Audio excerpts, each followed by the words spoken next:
Well, good evening, ladies and gentlemen. Thank you for coming back on this Thursday evening. Welcome to our second night. This is Community Workshop number 4. Just wanted to mention to folks that what you saw last night, you and I saw it for the first time together. All the information that was presented last night was as new to me as to you, and I have to tell you, I was impressed by all of the information and all of your participation and the expression of what interests you and how that's becoming manifest as we move through this process. I had a reporter ask me last night what I think, and I think that this is working exactly the way I had hoped it would work. This is not my vision.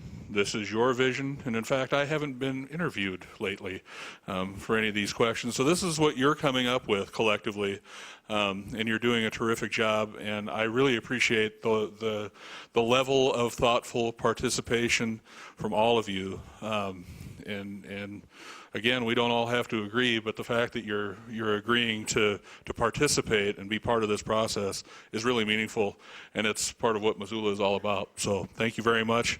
With that, I'll let you all get to your business this evening. Thanks again.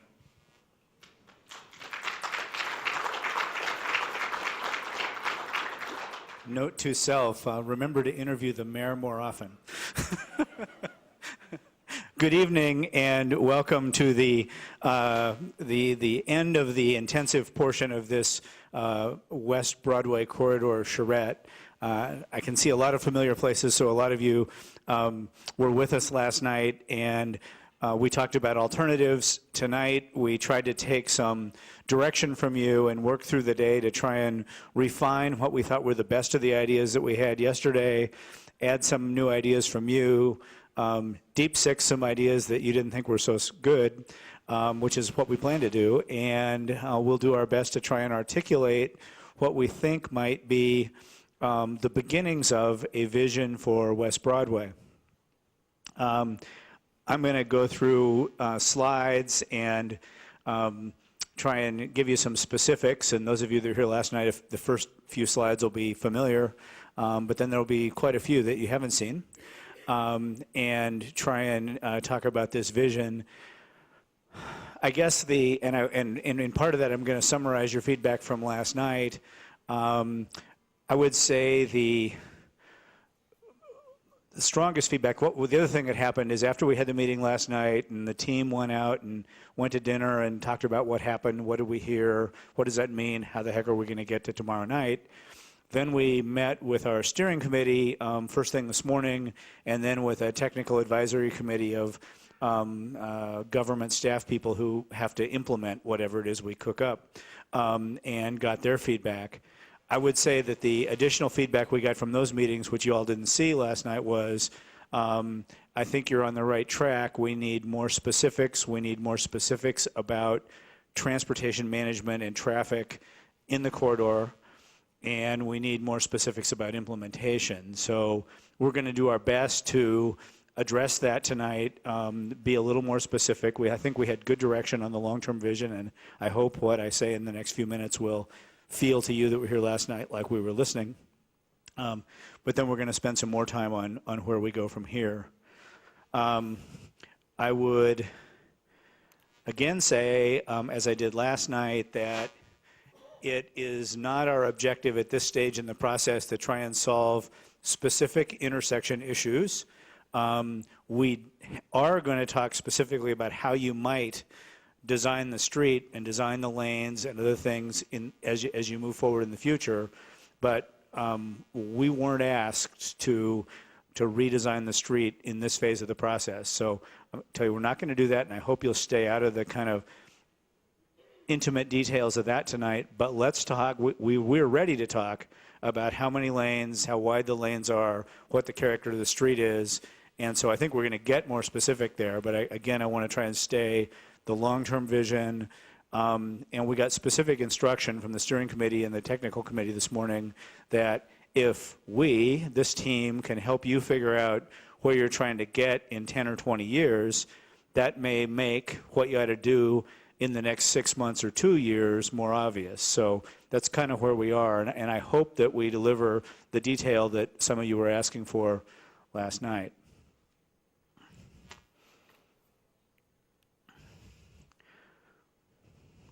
So I want to just give you a quick, even much quicker than last night, summary of the process, the context, existing conditions, constraints and opportunities, and public input before we started this. And then the meat of this presentation is what I want to call the beginnings of a vision for West Broadway in the future. And I will share with you our concept and try to describe that to you and some of the guiding principles that we were using in developing this concept and the guiding principles that we think we should be using as we move forward in the months ahead in refining this master plan. Then Jeff Key, who's our transportation planner from Robert Pecci and Associates in Helena, is going to talk to you about the transportation strategies that can help make that vision work. And Abe Farkas from Echo Northwest, who's our economist and implementation guru on the team, will talk about in a little more detail than I will what some of the development we're describing might look like and what some of the things that the City of Missoula, the Missoula Redevelopment Agency, and the citizens of Missoula can do to help bring those images to, or that vision to reality.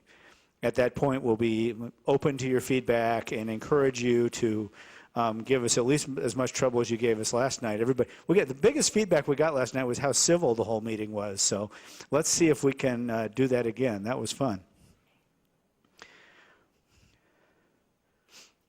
So quick overview of the planning process. As I said last night, we basically laid out a process that went through background research and then development of alternatives and sort of a preferred alternative or vision, and then moving into master plan. We're right in the middle of that process right now on the third night of the 3-day charrette. Over the last few months, we've been doing site analysis, articulating existing conditions, doing various surveys of folks in the corridor and throughout Missoula. We've been working on this 3-day process the last couple of days in which we started to articulate that. We're now at the end of it. We did alternatives last night. We worked through the day-to-day. We're now at kind of launching off into the master planning stage of the process with the direction we get from you tonight. So the context and existing conditions, as I mentioned last night, the West Broadway Corridor, which is right here in this process, used to be kind of at the edge of town. It's now moved really to kind of the middle of town as Missoula has grown rapidly over the last 100 years. I also noted that Missoula has been growing faster than the county, faster than the state of Montana, and faster than the United States for the last 30 years. And projections are that that will continue. So there's every reason to believe that you have development opportunities over the next 10, 20, or 30 years in the West Broadway corridor that should be able to fundamentally change the street in the years ahead. We reviewed last night a bunch of the previous planning efforts, the North Side, West Side Neighborhood Plan, the Downtown Streets Project, the Broadway Corridor Study that led to the Road Diet, the Mill Site Redevelopment Project, the Safeway Preliminary Site Plan, and the Riverfront Triangle Master Plan, all of which have impacts on the work we're doing today. The existing conditions, the study area that we were asked to address goes about a block on either side of or it goes from the river to about a block north of West Broadway from Mullen to Orange. A big piece of feedback we got last night is you got to think about everything that's happening outside of that area to even have a clue what's going to happen inside the area. We spent a lot of time talking about that today, the surrounding neighborhoods and market opportunities. We mapped out and thought through where the existing transportation corridors are, what their designation is. We've evaluated what the current transit and trails plan is. Another piece of feedback we got is we didn't talk enough about buses last night. We think buses are key to the future of this. We absolutely think that all the transit routes that are there should be retained, probably enhanced, and there should be equal or more and better bus stops throughout the corridor. I think we took that for granted and didn't say it last night, and several people pointed that out to us. And then we looked at the traffic volumes and key places where there have been conflicts between cars and pedestrians, particularly at the intersections where the street grid changes as a result of the river, where that seems to be where the most pedestrian automobile conflicts are happening. We've taken that seriously as we thought about where development should happen and where we should concentrate efforts at traffic management. For example, West Broadway in front, where cars just go buzzing off and to the right down front, and we probably need some addressing that issue to make sure that we're paying attention to those issues. We also took a look at the extensive number of surface parking lots in the district. The yellow in this slide are surface parking lots, which is, man, a whole bunch of them, which creates a streetscape that is kind of a strange place to be as a pedestrian because there's just a whole lot of asphalt and it's real wide, and we think there's real opportunities to create a kind of friendlier atmosphere along the street by managing how land use is related to the street. We've also done some analysis of zoning, and quite a lot more analysis of zoning today, because we got corrected last night with what we described as the issue with the zoning. We said that some things that we were hoping to do in the corridor weren't allowed. That was not right. It was more what could happen in the corridor was limited by how much parking was required and other things. So we've spent some more time thinking about the zoning ramifications of that today as part of the feedback we got from you. Some of the constraints and opportunities that we discussed, we're taking public safety and that it's going to be a multimodal street as givens. We think the corridor is disconnected from the river. You think that, actually. We've been talking to you. The zoning is not necessarily compatible with the neighborhood plan. The development pattern of buildings, driveways, parking lots doesn't create a very pedestrian-friendly area. There's clearly controversy about the road diet. The state design standards for the road probably aren't in sync with what you all are visioning for your street, and funding's always a challenge. Opportunities reflect kind of the constraints. They're sort of the other side of the constraints. You can link to the river better, you can make it more pedestrian friendly, you can improve emergency vehicle access, create a stronger sense of place. You have a high interest and motivation, which gives you an opportunity to move forward. You have the opportunity to do redevelopment and property upgrades over time, build public-private partnerships, and complete the parks and loop trail plans that you have. Clearly, one of the great opportunities for the West Broadway corridor is to build stronger connections between the river, which is just a beautiful resource that's just a stone's throw from West Broadway in any location, and sometimes it's a stone's toss. And you have a terrific downtown that is just at the end of the corridor. And boy, most communities that have there's a lot of communities that have a street that's as ugly as West Broadway. But there aren't a lot of communities that have that terrific a river right next to it and as great a downtown as you do. So those are great assets. The economic opportunities, we think, again, reflect those. Proximity to downtown, extending downtown business into the corridor, proximity to the river, the market anchors of the hospital and Safeway's plans for a new supermarket in the district, it being a primary transportation route, connections to major north and south corridors, the opportunity to use tax increment financing through the Missoula Redevelopment Agency, and building a true mix of uses, which will change the character of the corridor. The public input before the meeting, pardon me, went through a number of meetings where we mapped out some of the initial concerns. We had the visioning workshop in November where we talked about various elements of the vision. We identified envisioned land uses as you'd mapped out at your tables. We looked at envisioned, God, I can't read it there. I got to read it up there. Pedestrian improvements, and we talked about right-of-way improvements in key areas for that, and that all fed into our thinking for yesterday. We did a survey on the World Wide Web with 560 respondents over about a 6-week period. People use the corridor for accessing downtown, accessing Reserve Street, and visiting local businesses predominantly. When people were asked about the density of development they'd like to see, the predominant feeling was denser toward the scale of the hip strip or downtown as opposed to toward what it is now or the density at Reserve Street. We talked about high priority motorized uses as local business traffic and downtown access and neighborhood access.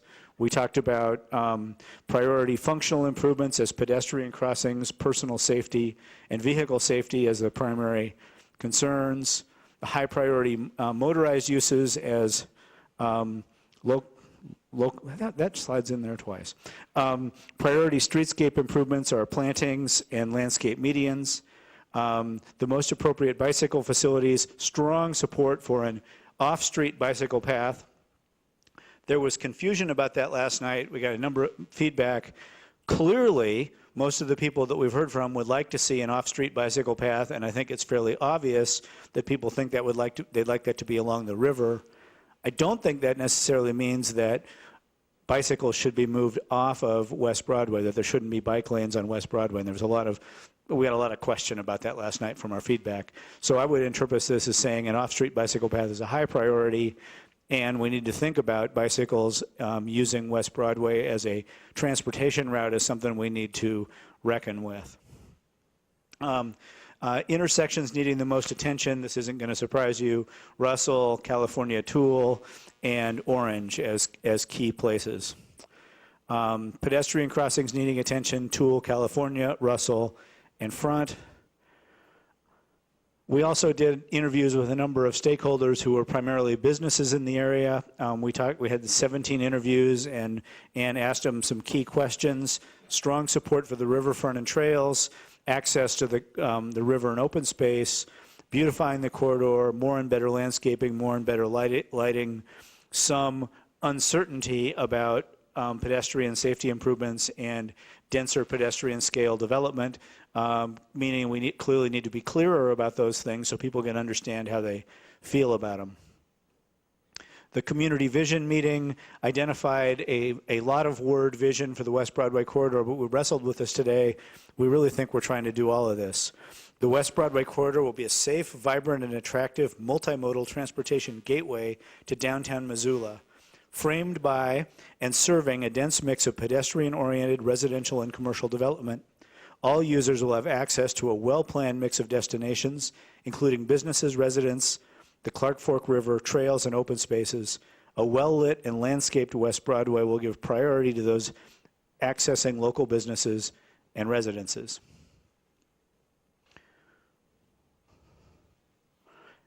The guiding principles that came out of the vision workshop and were refined further last night and through our surveys were focusing on streetscape design, safety, connections and linkages, user accessibility, and development and land use. And I spent a fair amount of time last night defining in more specificity what we think you meant by those things, and I won't go through that again because I think most of you were there last night.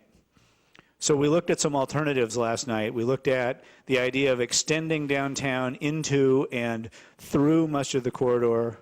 We talked about trying to create a neighborhood commercial village north of the river, south of West Broadway, from Russell to California. Some confusion about what I meant by that last night. I don't think I explained it as well as I could have.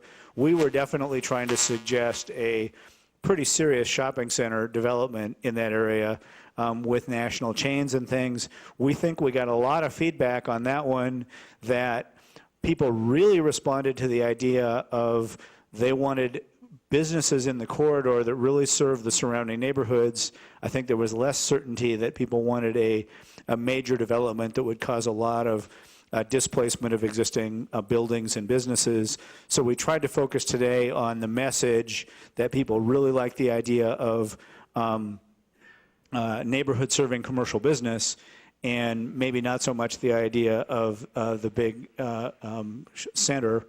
And then we talked about another thing that was more distinct nodes and zones, which treated different parts of the corridor quite differently and was a little lower intensity of development than the first three. And I won't go through these in any detail tonight, but the concept A of extending the corridor had extending the downtown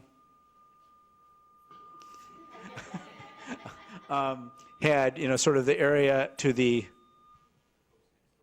west as, or to the east as, kind of extending downtown through the riverfront triangle area, a transitional zone in the middle, and then more mixed use with residential focus to the east.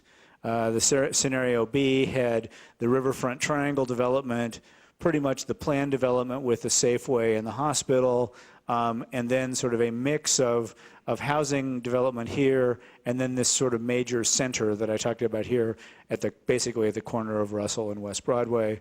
Scenario C had, again, a focus on the riverfront triangle, which we think is just a great proposal.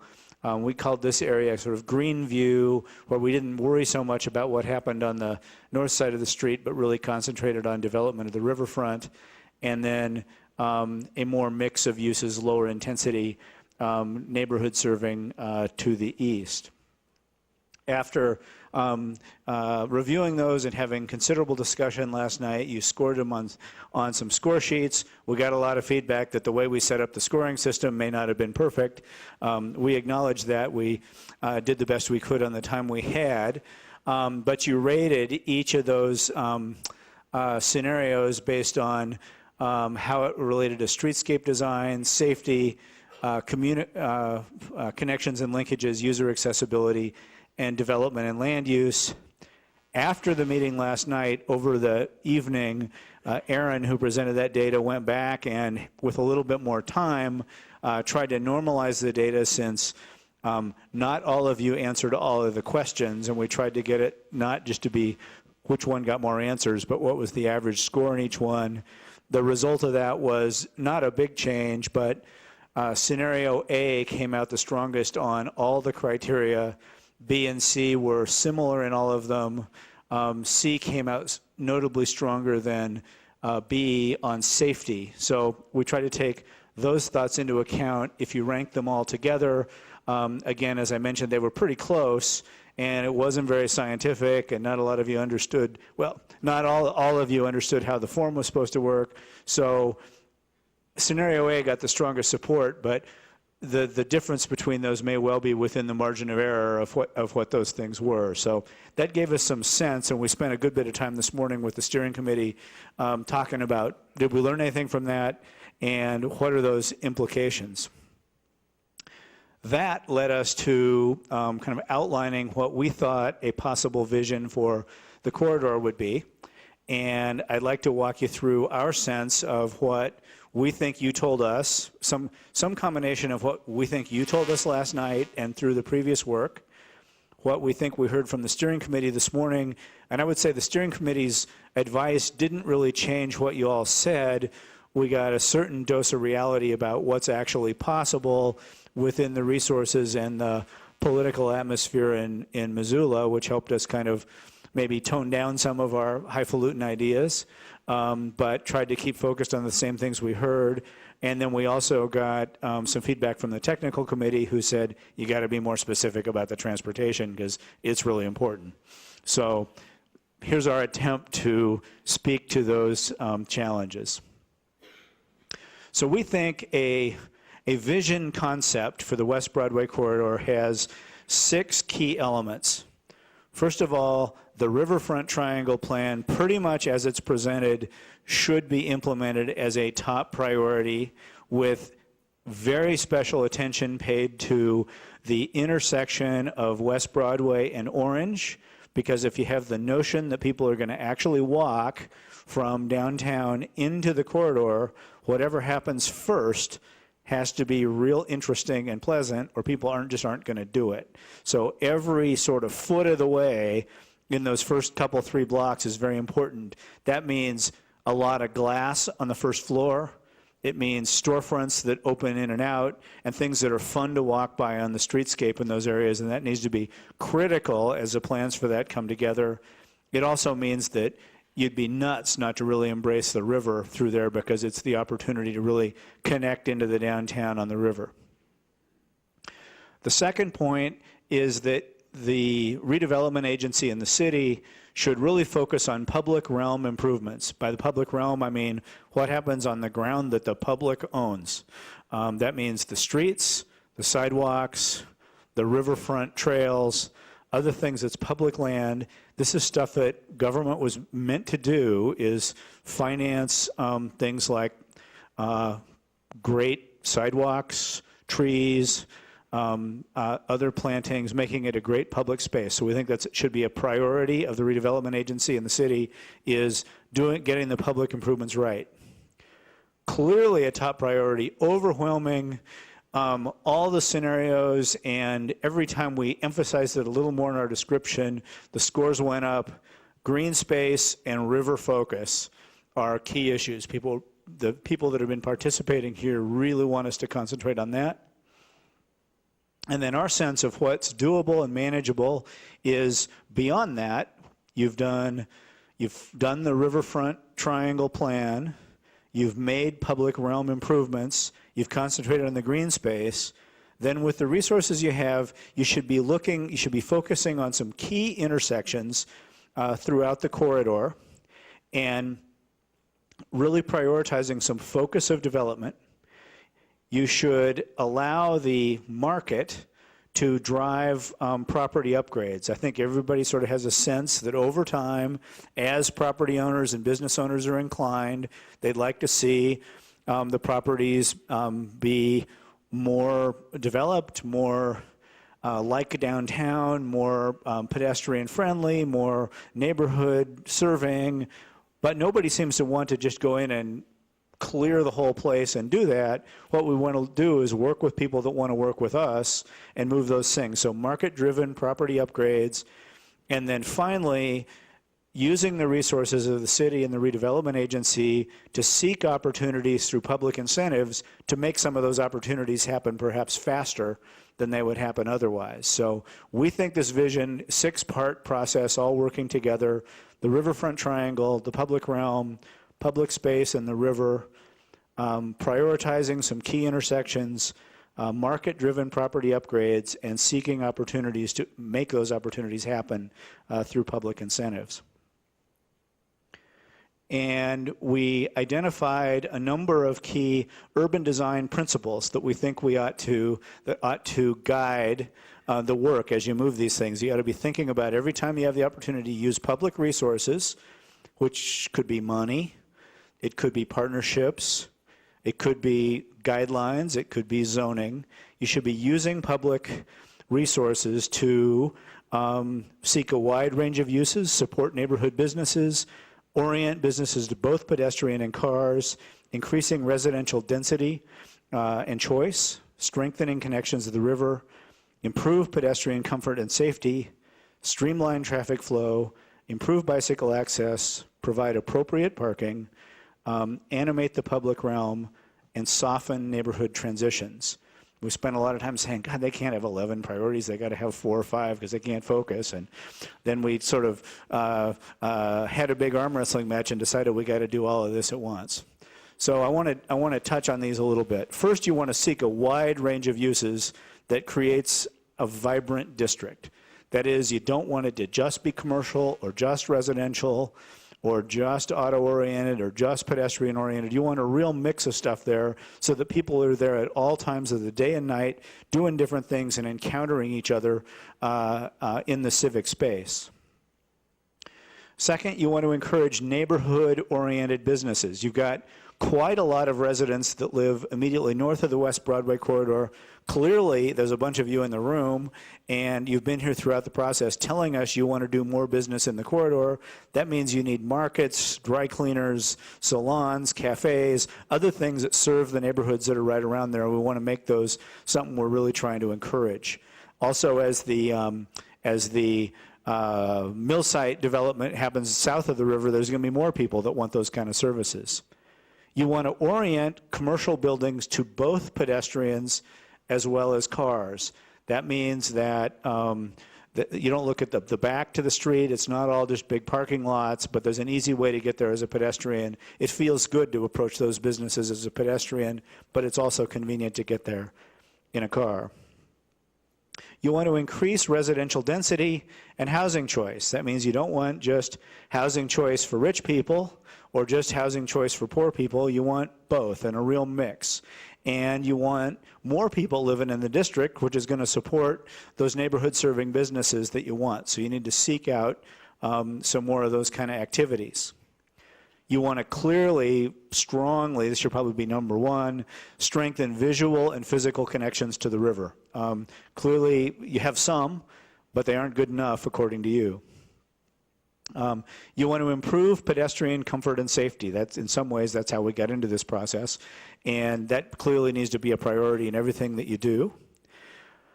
You want to streamline traffic flow and vehicular movements for efficient access both to downtown and to district businesses. And this is clearly another one that got us to the table here, is it has to be a priority that the improvements you're making to the public realm are moving toward making it easier to drive through the district and easier to get to the businesses in the district in a more efficient way that is comfortable for everyone.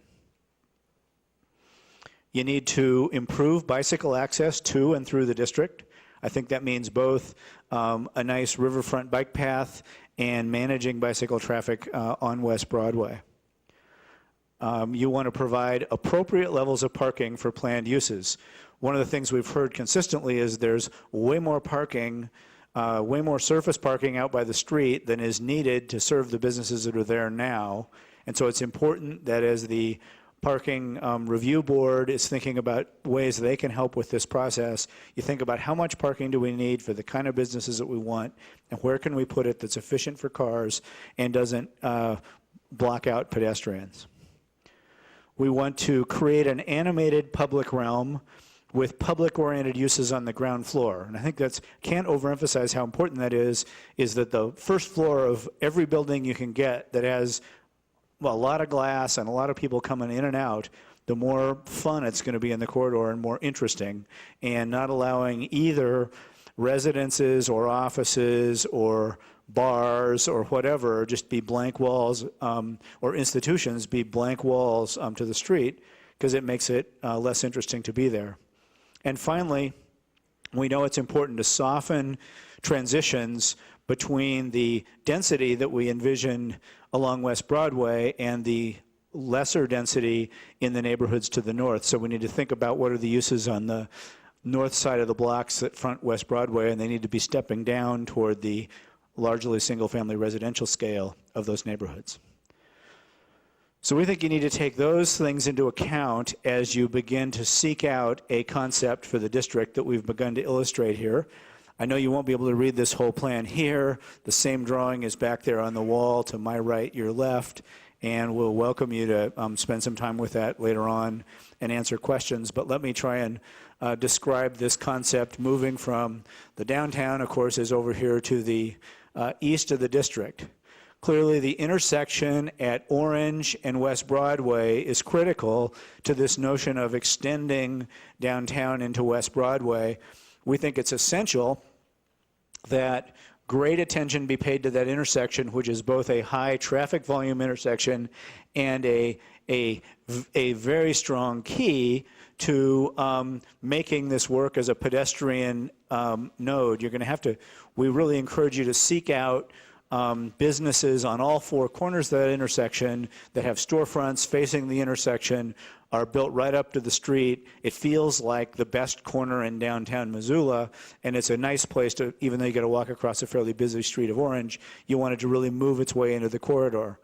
We think the basic plans for the triangle area make good sense with the combination of a performing arts center and a boutique hotel and other uses in there make good sense. We think it's very important that both sides of West Broadway be addressed with everything we can do for supporting active uses. We think that anything that St. Pat's Hospital can do with the street along here, perhaps putting a coffee shop on the corner or something else that actually makes it address the street more directly, would be a terrific way to help make it fun to walk up into the corridor. At the same time, they're investing strongly in what happens on the south side of the street.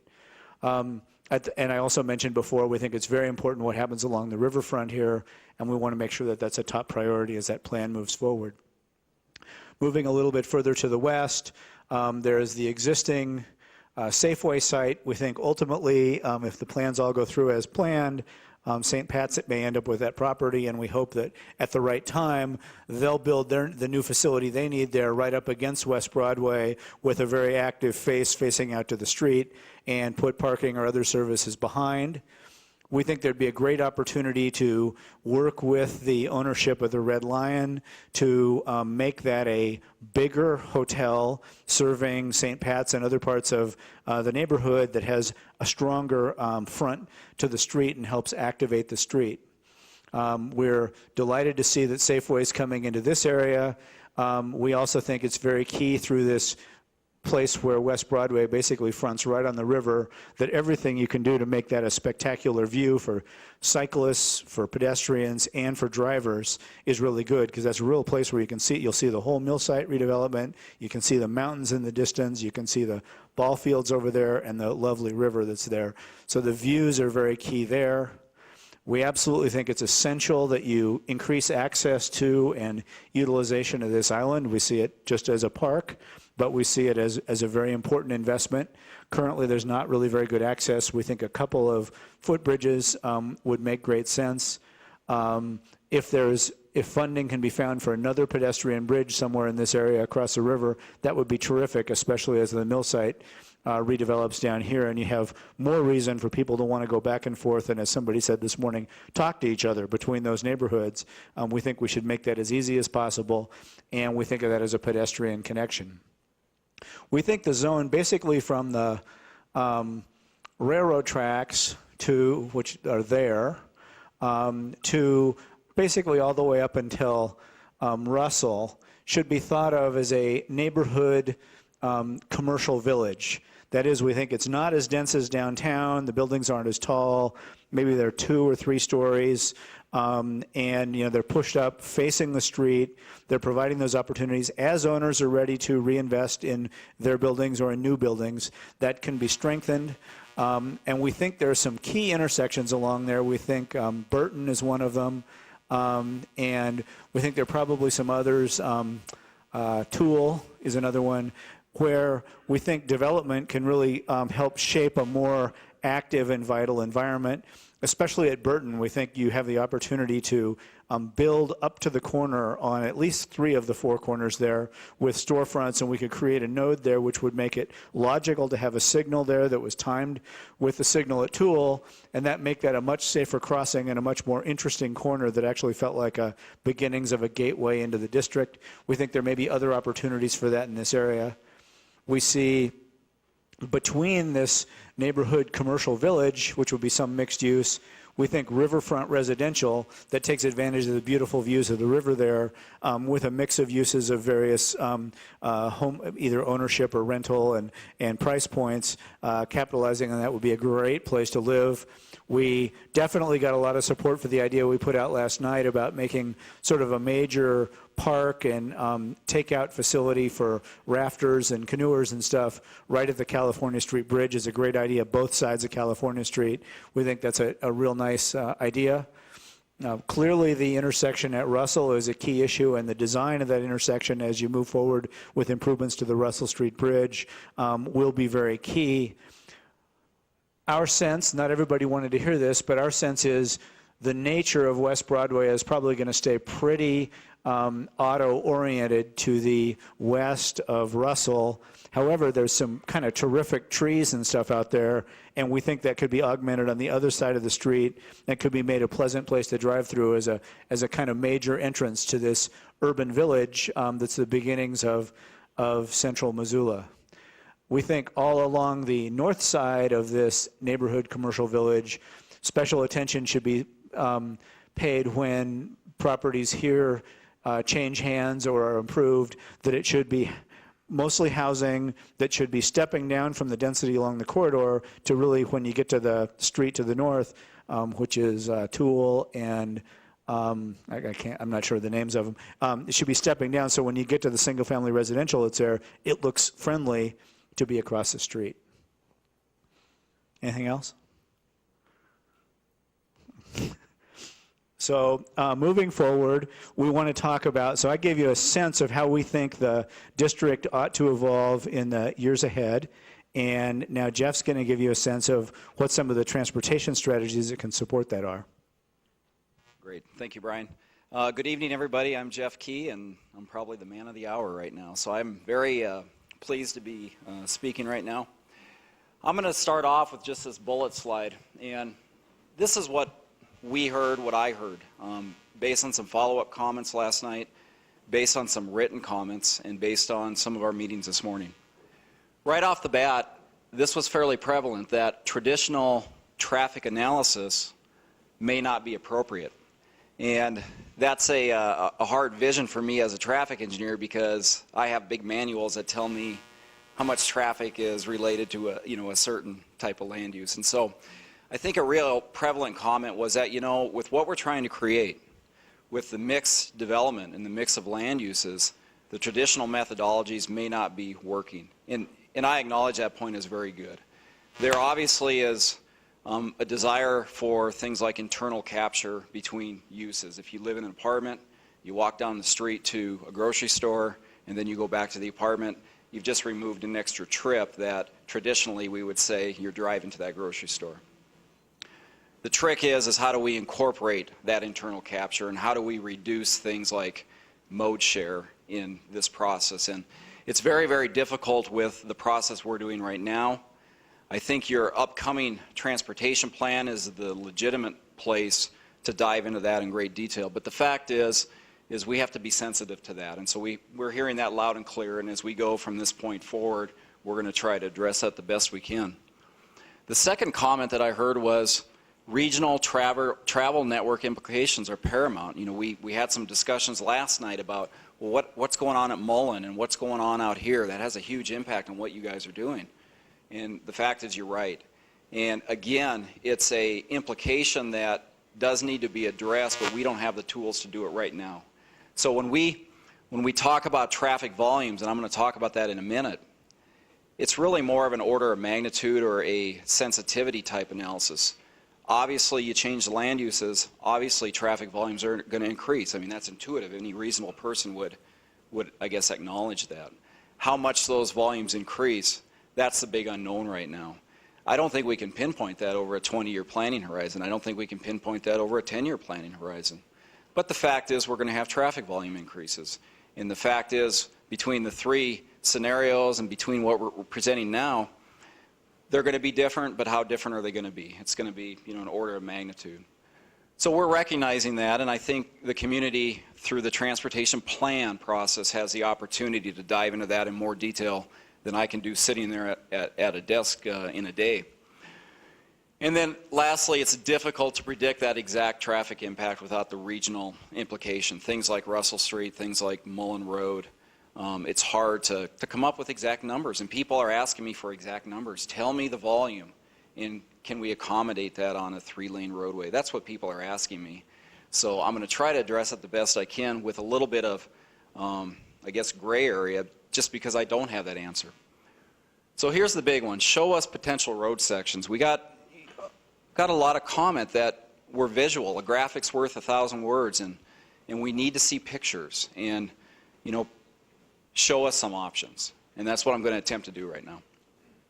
So we spent, both Bruce and I spent the better part of the day drafting up some roadway typical sections. It's complicated by the fact that if there's a desire to stay within the existing curb and gutter, i.e. curb to curb, it becomes very, very difficult because West Broadway is not consistent from Orange Street all the way out to Mullen. It varies immensely. So for us to sit here and develop typical sections, we basically said, well, let's just take a slice out here. Let's just take a slice where we know what the curb-to-curb distance is. And let's present that, and then we can talk in generalities about how that might affect you as you go down the corridor. So I'm not going to show you 16 roadway typical sections. I'm going to show you 3 that have some implications as you go down the roadway. And then the other thing I'd like to say is I'm going to show you a 3-lane, I'm going to show you a 4-lane with turn lanes, and I'm going to show you a 4-lane with a raised median. When do you suggest or when do you recommend that we potentially move into a 4-lane? that is going to be a community decision because there's a lot of different thoughts about things like the capacity of a 3-lane and the capacity of a 4-lane.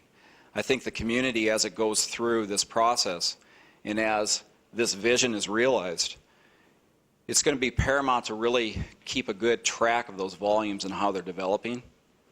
We don't have the tools to tell you exactly. But regarding the 3-lane facility, I'm going to start off by saying, traditionally as a traffic engineer, we usually say that a 3-lane facility like we have right now could accommodate anywhere between 12,000 and 18,000 vehicles per day. Historically, in the traffic engineering textbooks, 18,000 is kind of the upper limit. Some communities actually say 16,000. But what we are seeing is that that's changing. And we're seeing that depending on the types of access control and depending on the types of businesses, we can get more capacity out of a 3-lane roadway. So when we look around the community, different communities in the country, we do see 3-lane roadways that can handle 20,000 vehicles per day. I actually feel we could get up to 21 or 22,000 vehicles per day with good access control. And access is key because, What do you mean by access control? okay, maybe access management is a better term, but certainly if you drive down this corridor right now, there are numerous cases where the potential exists to combine accesses. There's some parking lots that have 4 accesses. Do they need 4 accesses? Could you potentially have 2 or 1 access? So the issue of access management is an existing issue. And again, I walked into this thinking long range into the future and not solving existing traffic issues. But it's an example of how capacity is related to access and how capacity is related to things like speeds. So what we're seeing now with 3-lane roadways is that the traditional 18,000 vehicles per day can be extended. And so as a rule of thumb, I'm of the opinion that we can get 21,000 or 22,000 vehicles per day on a 3-lane roadway. But that doesn't mean it works perfectly. There are trade-offs, and left turn egress. If you're sitting in a parking lot wanting to take a left turn, it's difficult because there's not gaps in the traffic stream. So a 3-lane roadway section we're seeing could probably get up to 22,000 vehicles per day. Where it gets fuzzy is what happens when you get higher than that. Does that mean when you get to 23,000 that you have to go to a 4-lane? Well, the jury's out on that. And so when I show you these typical sections, keep in mind that we're talking about ranges, and as time goes on, we're going to have to compare those ranges to how things are operating.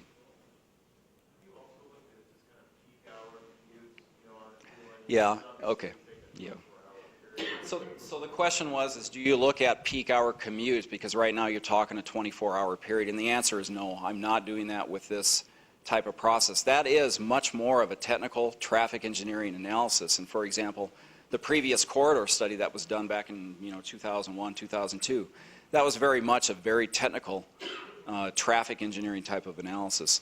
So if you're doing a transportation plan, which your community is going to start here in about 2 months, I have every reason to believe that intersections will be counted and turning movements will be collected and analysis will be performed on those existing conditions. But from a planning level, as we're doing right now, we talk about ADT, average daily traffic.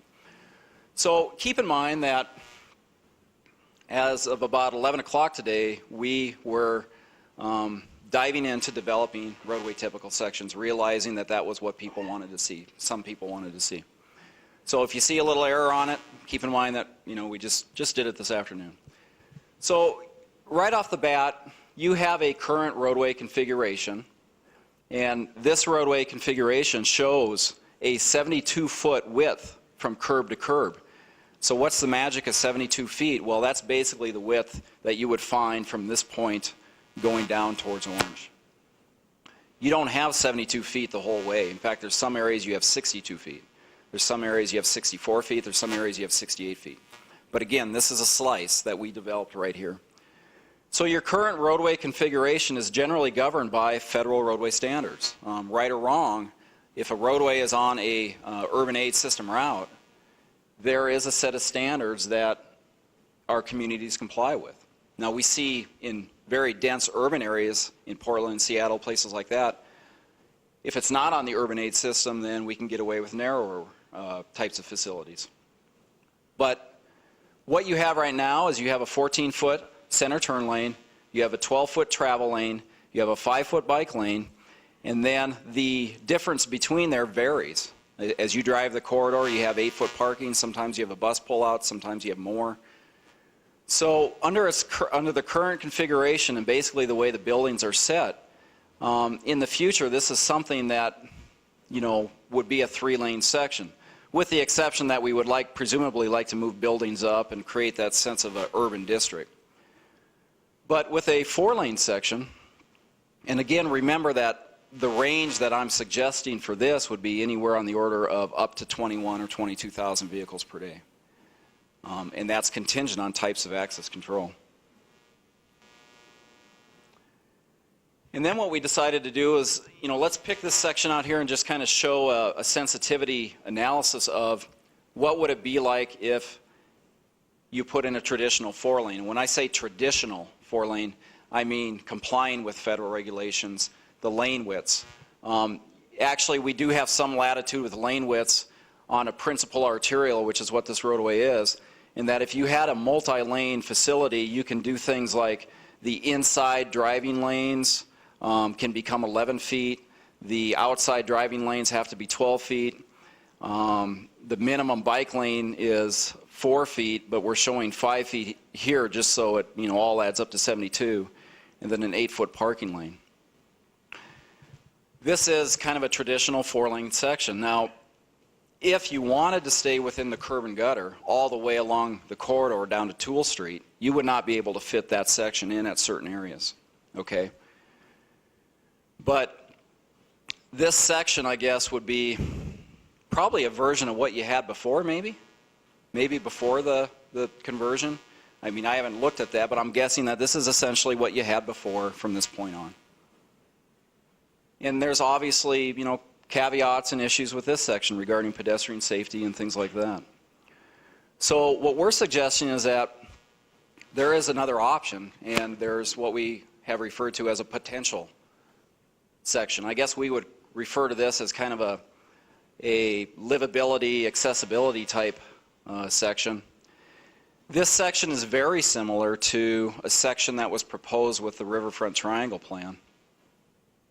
And with that section, it states, and what we're proposing basically is that sometime way out in the future, maybe it's 15 years, maybe it's 20 years, maybe it's 25 years, as traffic and land use changes, and if the community is seeing volumes that are not in line with, you know, the thinking of 3-lane sections, this would be a potential option.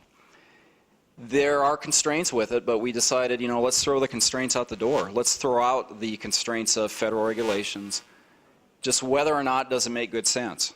And so what we're finding is that in some urban areas, we're seeing 10.5-foot travel lanes as being accepted in highly dense urban areas. And in fact, the city of Portland makes the 10.5 their minimum acceptable lane width on a 4-lane section. Now, there's a trade-off with 10.5-foot lanes in that to go to a 10.5-foot lane, you've got to do something within the 72 feet. And in this case, I've shown a 4-foot bike lane in each direction, and that may or may not fly. There's guidance in something called the Context-Sensitive Design Manual that says you should not use 2 minimum treatments right next to each other, and that's basically what we're using is a minimum bike lane and a minimum travel lane. Although some suggest you can go to a 10-foot lane, it's a very narrow lane. But in any case, in a highly dense urban area as we build out, this would be a section that could be implemented if conditions on Broadway get to the point where the 3-lane just does not work. Realize these are cross sections in the middle of a block. They're not at the intersection.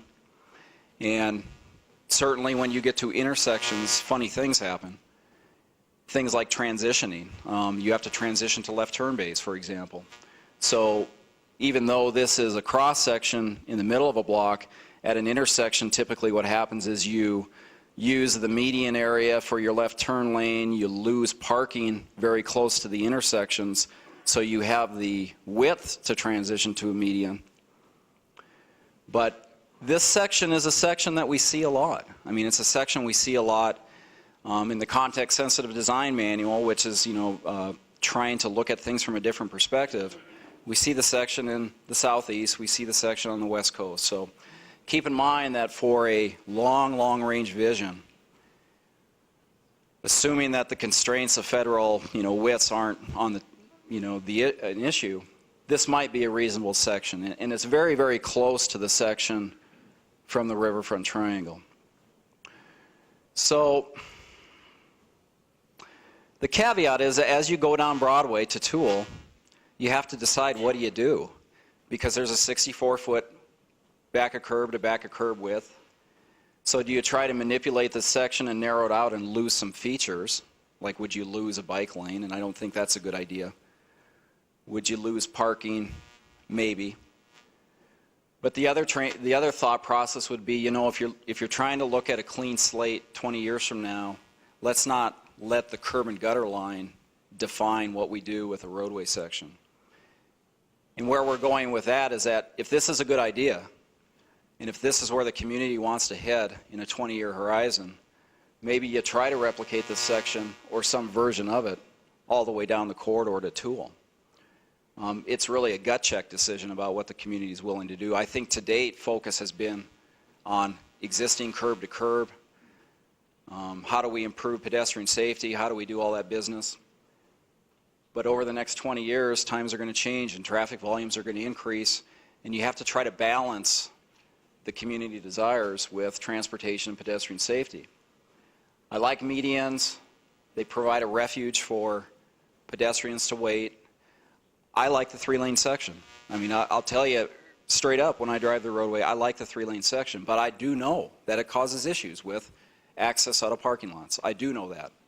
And when I review the technical traffic study that was completed, it was called in there. I mean, it was plainly stated. This is the benefit.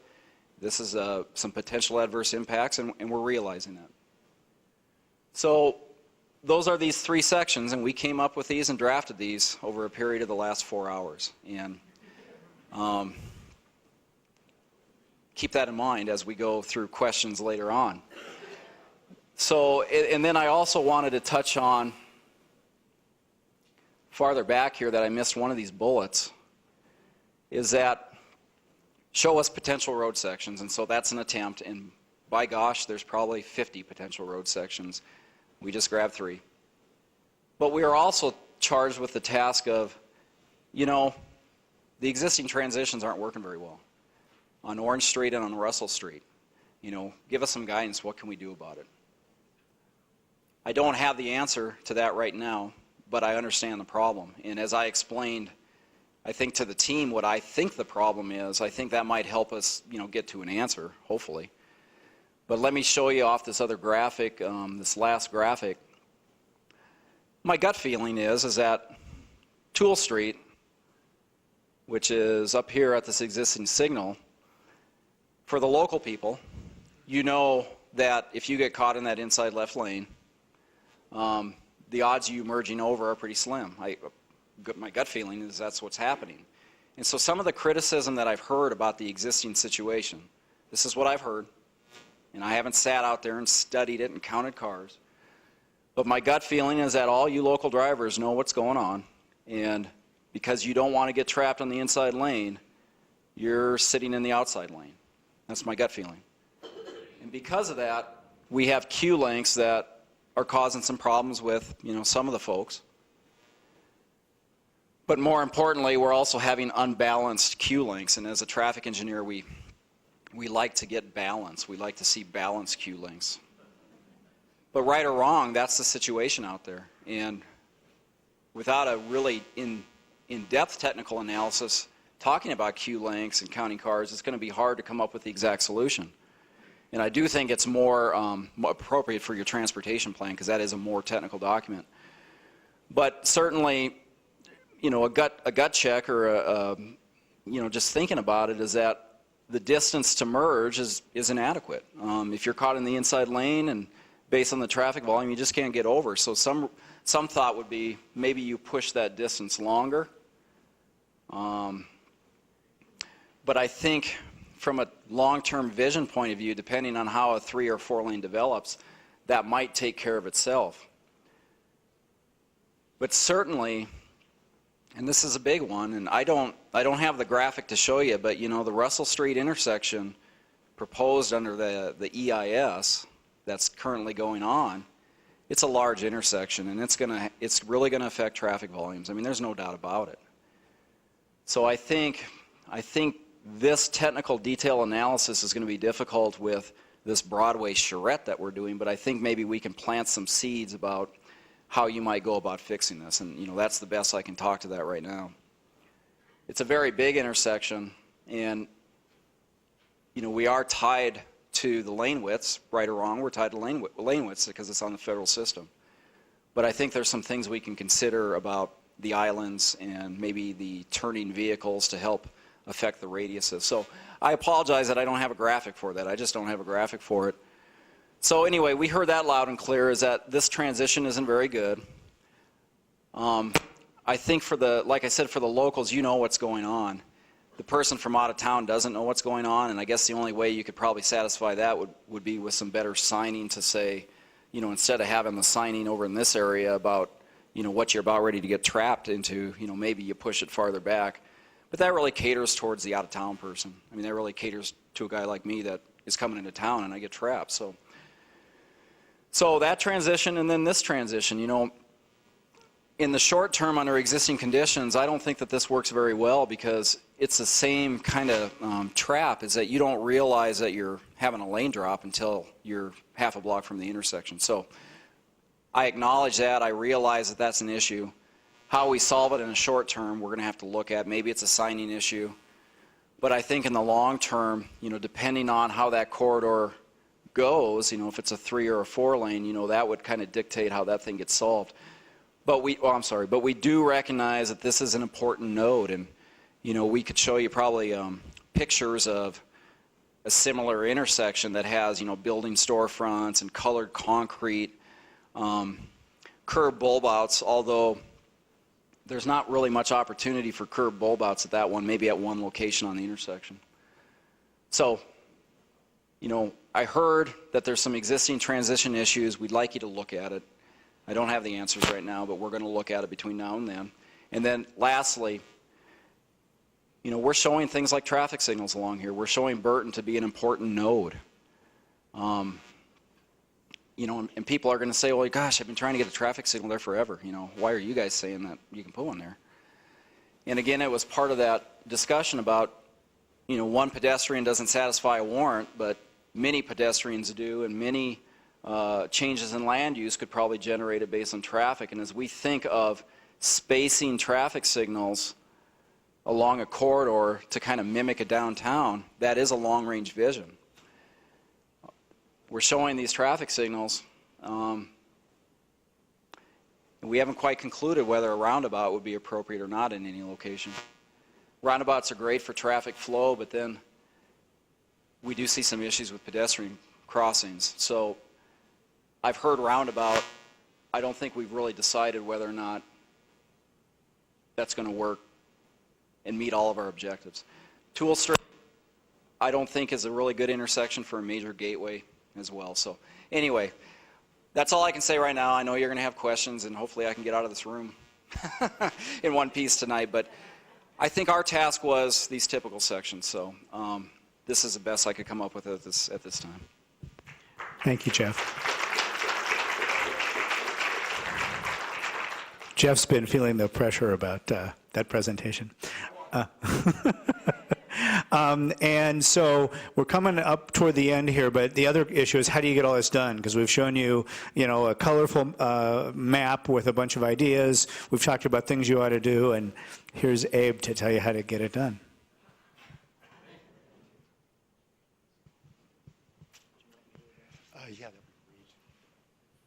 Yeah, good evening, and thank you very much for coming out again. We very much appreciated your input over the last couple of days, actually the last few months, but particularly the last couple of days.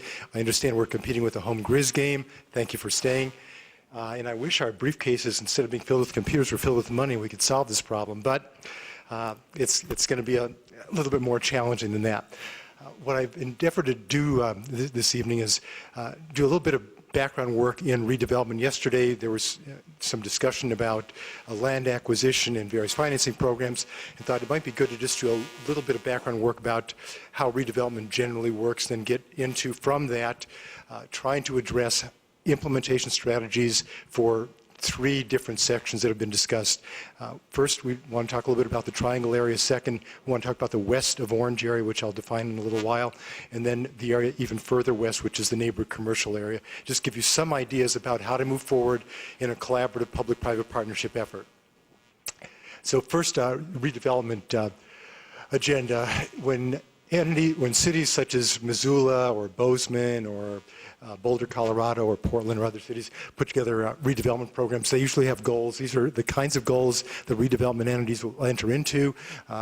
First of all, redevelopment is focused on changing the physical environment, trying to improve it both in the public and private side, trying to bring better quality to it, enhance safety, aesthetics, and more sustainability. And that's an important dimension, not only from the perspective of horizontal sustainability and access to greenways, but also vertical sustainability, where you get green buildings that consume less energy. It's a smart thing to do, and it's a financially viable thing to do. Leveraging private sector investment. There are only so many public dollars to go around. You want to try to maximize the resistance over here. I want to try to maximize private investment. I think Missoula's got an excellent history in its downtown redevelopment district. I believe the number I heard was that about $20 million of public money has been invested over the last 20 years, leveraging over $200 million of private investment. Third, in redevelopment goals, one tries to reduce the risk for both nonprofits and for-profits, so they'll be stimulated to invest in areas that may be difficult or challenging to invest in. And finally, you want to enhance economic opportunities for businesses and property owners and developers who are willing to invest in redevelopment areas. Next, please. Who are the players in the redevelopment arena? City residents. Without the residents and support for the residents, you don't have redevelopment at all. Elected officials, redevelopment agencies. Here you've got the MRA. Other public entities, school districts can participate, counties can participate, various city and county departments. Nonprofits play roles. Of course, it's key for private property owners and businesses to be engaged. And you want the band of folks engaged in the development community, architects, financial people, developers, and builders to be involved. Next, please. I wanted to go through a few key redevelopment tools. I'm not going to spend a lot of time on this. The primary tool is actually the creation of an urban renewal district. You've got, I believe, 3 of them in Missoula. One has been retired. There are 2 that are active. Redevelopment districts are basically geographic areas within which you collect the normal property tax that comes out of there, float bonds against that, use that money to make a series of other investments, and I'll list those briefly. You can invest in land assembly. You can use that money to build infrastructure, which includes transportation systems, structured parking, open space, and others. And you can provide financial assistance for housing and building rehabilitation as well as new construction. Next, please. There are other tools that are available on a broader basis but can also be used inside of redevelopment areas. And I provided a long list here. I'm not going to go through each one of these, but I want to highlight a couple of them. In Missoula, you're very fortunate to have additional parking funds through, I believe, a parking commission. The parking commission has the ability to float bonds to provide financing for structured parking, which is absolutely critical if you're going to talk about greater densities and overall long-term sustainability for vertical development. I believe your parking commission can participate in public-private partnerships in doing that. New market tax credits, a program we could talk about for 45 or 50 hours, and I still won't understand it. But fundamentally, it's an opportunity for tax credits to be sold to well-heeled private sector individuals or institutions, and they can provide up to 20% of the financing for a middle-sized to large-scale project. When I say middle-sized, usually it's at least $5 million total project, and it can go all the way up to $100 million or $150 million project. They can provide up to 20% of the financing for that with very, very low interest rate money. So it's a very useful tool to have on hand when you want to do mixed-use projects or mixed-income condominium kinds of projects. Housing bonds are something that cities usually don't float, but state agencies, you've got a state housing finance agency, can float to help provide, again, mixed income housing. And I want to also point out the final tool. There are tools that are being talked about in states such as Montana, sorry about that, Montana, it's getting late. Is having new tools such as a sustainable development tax credit, where you want to encourage sustainable development and you provide tax credits to the private sector to basically induce that.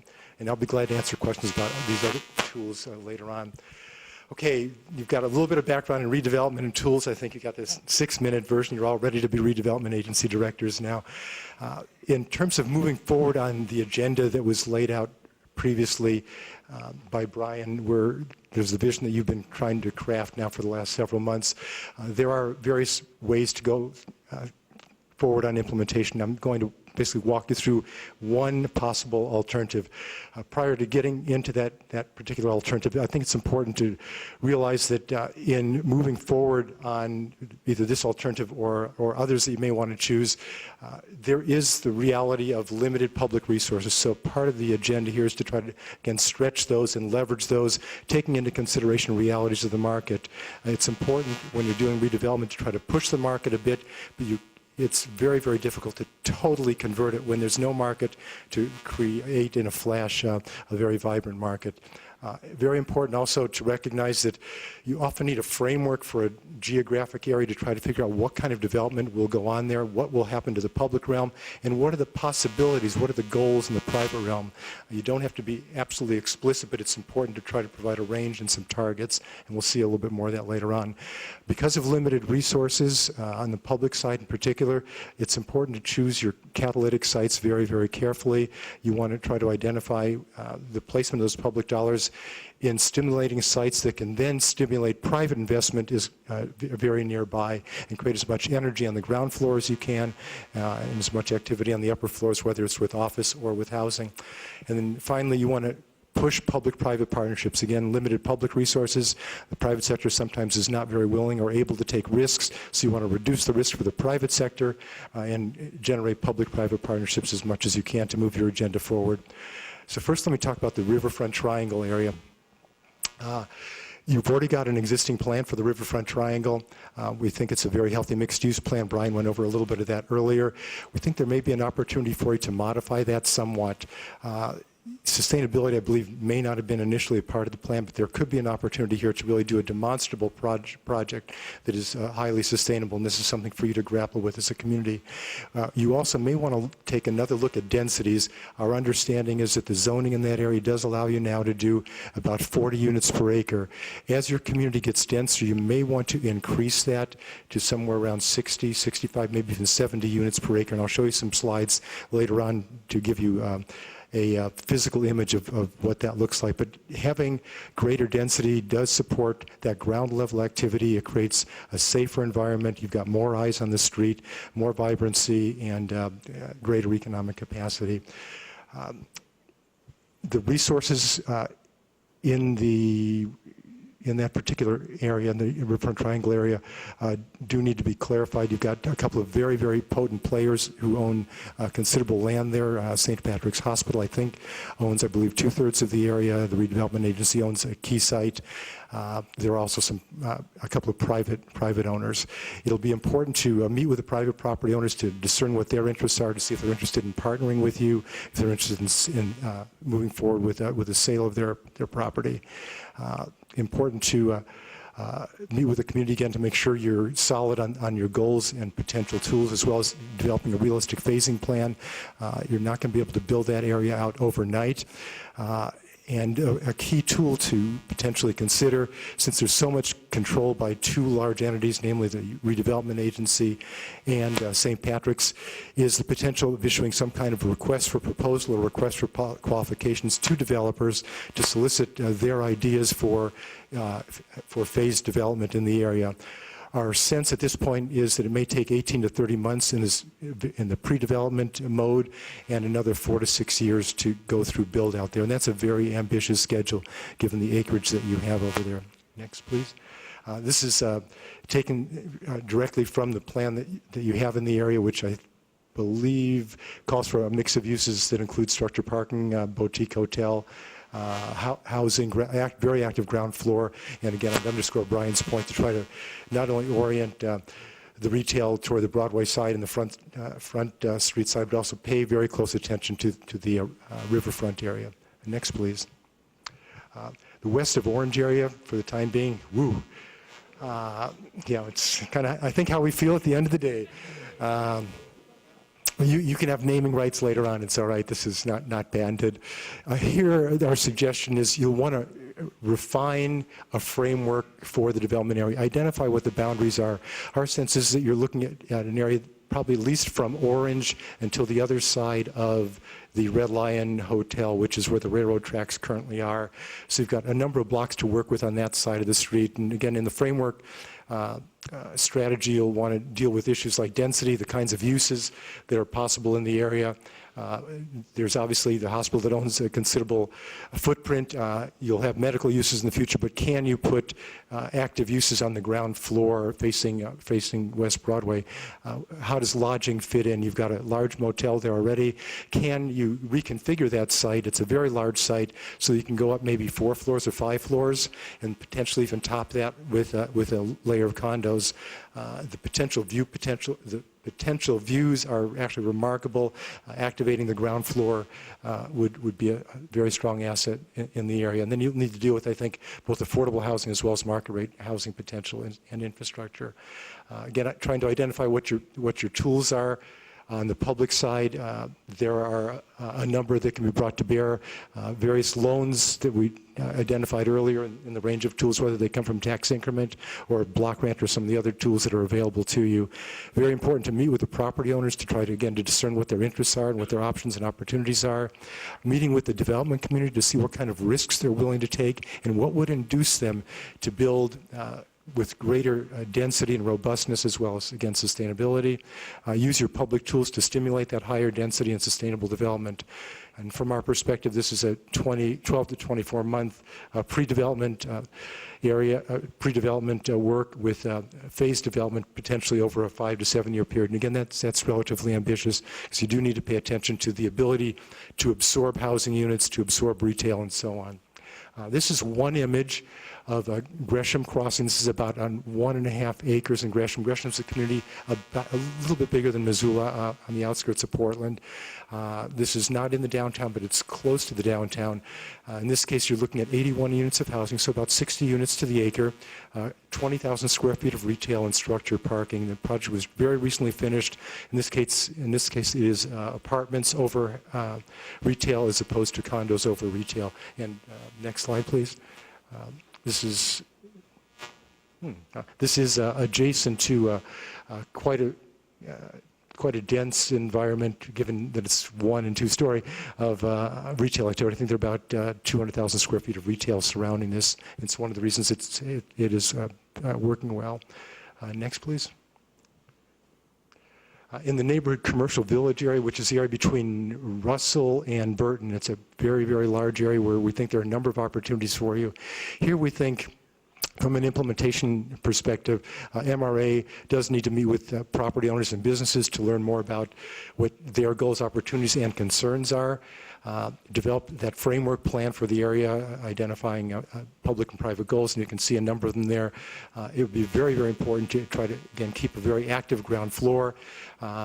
We think you can go 2 to 3 floors above the ground floor. Again, try to do sustainable buildings, work through the infrastructure, open spaces, how you're going to deal with parking. As you get further out, structure parking may not be cost effective, so tuck under parking may work, or you find ways to do different kinds of shared parking between office and retail, or potentially between housing and retail.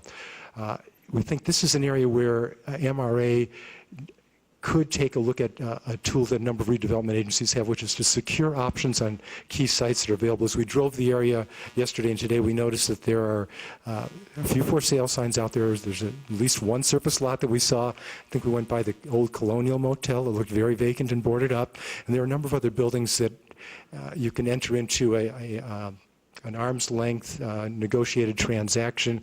No one here is talking eminent domain. It's literally what can you do to negotiate a transaction so that you can secure an option and gain control of key sites.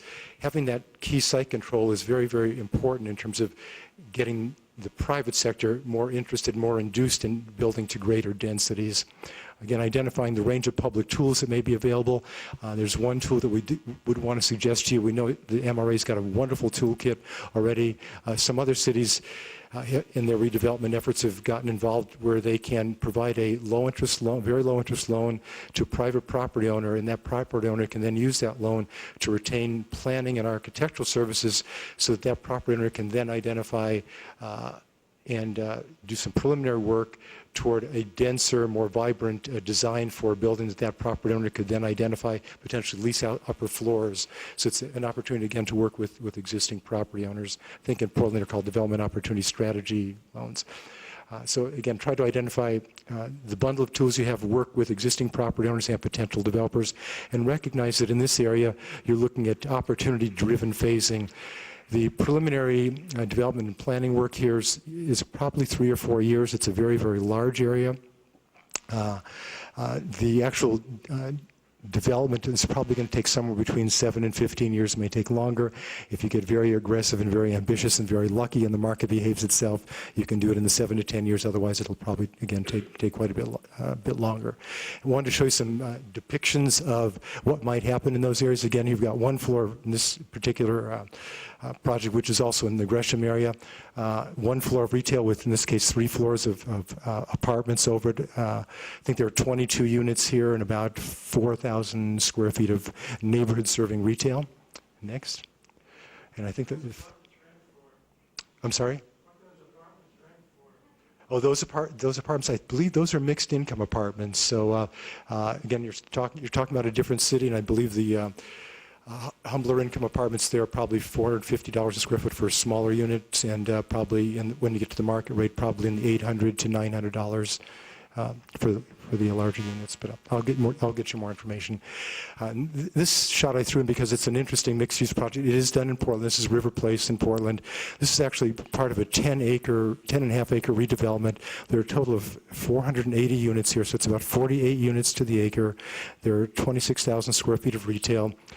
There's an esplanade that relates to the river. There's also 42,000 square feet of office space, totally structured parking, very, very vibrant environment. It does take advantage of the river. It gives you some medium density. In this case, these are condos. They were done in the 1980s. There's a boutique hotel, but it's an illustration of, again, how you can do mixed-use, mixed-income development that helps activate the waterfront as well as the other side actually does activate the streets. Next, please. So we've shown you some images here and talked a little bit about redevelopment strategies, and you're probably wondering, you guys have your heads in the clouds, this isn't going to happen. Our sense is that you do have the potential to make an awful lot of this materialize. While we haven't had the time to do in-depth market analysis, it's not in the budget, as well as not having time. We've had a chance to talk with some folks and get some preliminary numbers, which from our perspective indicate that there are ways to realize and achieve quite a bit of the vision. With a lot of good public-private partnering. Your city and county are growing at a pretty decent rate. I think you saw the larger percentage numbers earlier. If you boil that down to annual new residents coming into the city, I believe it's 1,600 and 1,750 new jobs per year, and I believe that's in the county.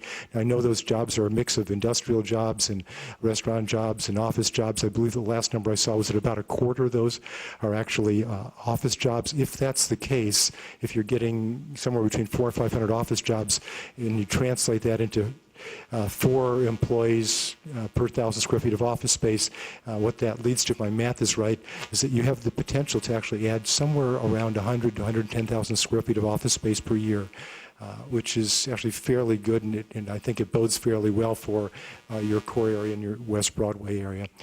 Downtown now has about 8,000 to 9,000 employees, and hopefully that is a growing number.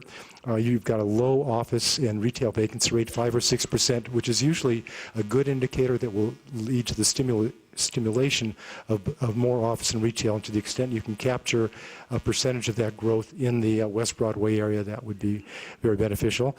You've got a good office absorption and retail absorption. I believe the Millennium office building, which is recently completed, was at 90% not too long ago, which again is a very good indicator. What we don't have are good numbers yet on what your rents are, and we'll try to get that.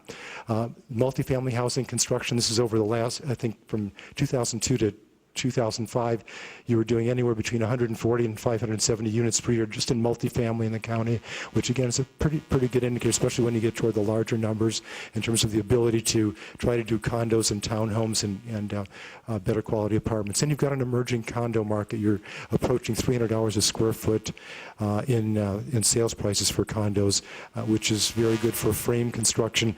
As you get into higher densities, you're going to probably be looking at breaking $400 a square foot. Which is going to push the issue and agenda of affordable housing.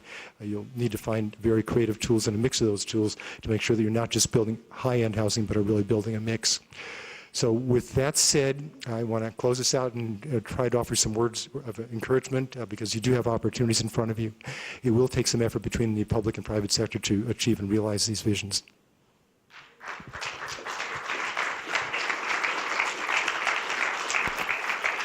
Thank you, Abe. So I know that was a lot of us talking at you, but that's going to stop now. I hope that this has been useful in trying to outline some of the things that we thought we heard from you and some of the things we think you can do to move forward with your vision for the West Broadway corridor. At this point, we'd love to hear back from you, either comments you have on what we said, are we getting the plan right, or certainly all three of us and the rest of the team would be happy to answer any questions about what we said if it was confusing or didn't make sense. So the floor is yours. Yep. On-street parking enhance or reduce pedestrian safety on sidewalks? Bruce, do you want to take that?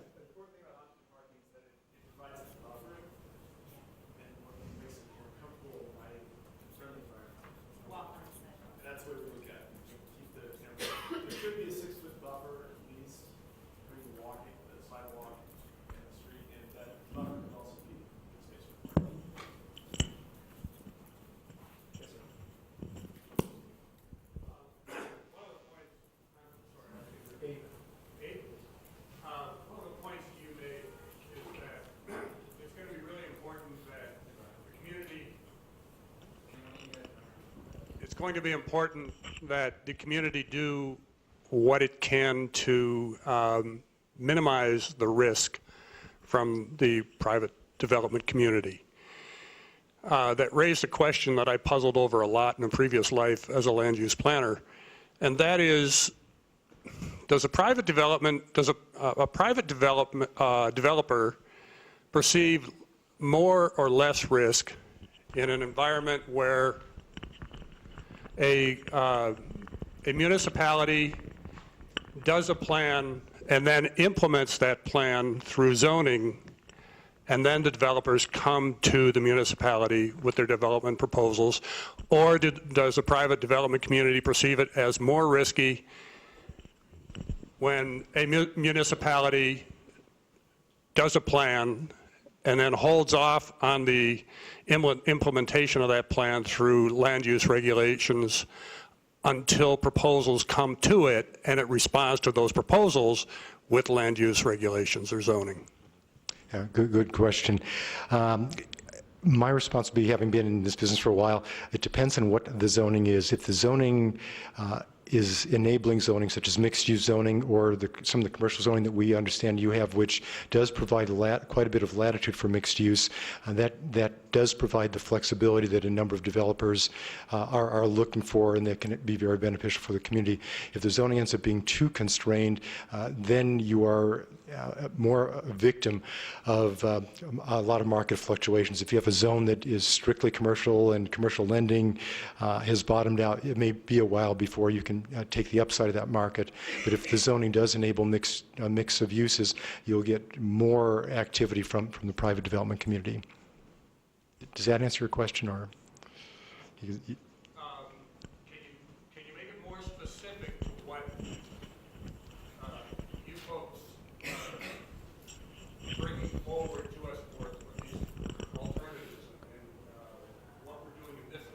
My experience with the development community is, and I've heard many developers say this, is they would prefer to have a community say what they do want and take action to encourage that, and take action to restrict what they don't want, so the developers know what's going to get supported in the community. Because pretty often, the time is money is a big deal for developers, and if they know that if they're doing basically what the community wants to do, they'll get pretty straightforward approvals, they love that.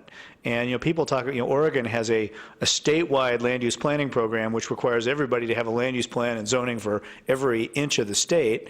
And sometimes you hear people from out of state go, God, isn't that constraining development? And consistently the developers say, we think that's great. There's a plan. They tell us what we want. If we don't want to do that, we'll go somewhere else. But it helps them know what the community does want. So I think that can encourage it. And exactly that for the Broadway corridor. I think if you make it clear what you do want and put your money and your regulations where your vision is, developers are going to respond to that. It's one of the reasons we were trying to articulate the desire for framework plans, which do give you some of that boundary issue to clarify for the developers as well as the community what can be expected in an area. Yes, sir. I came in a bit late, so I probably missed some things.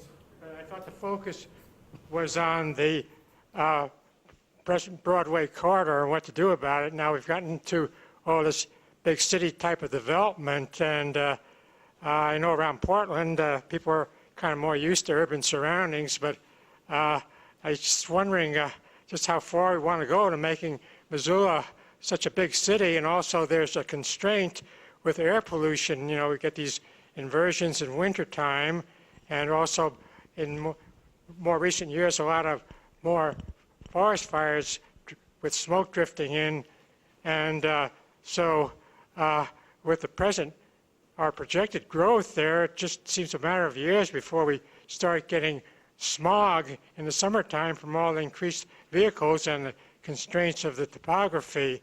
And along Broadway, it's nice to provide these bike lanes, but at the same time, I don't think it's too healthy for bicyclists to inhale all the fumes from the traffic.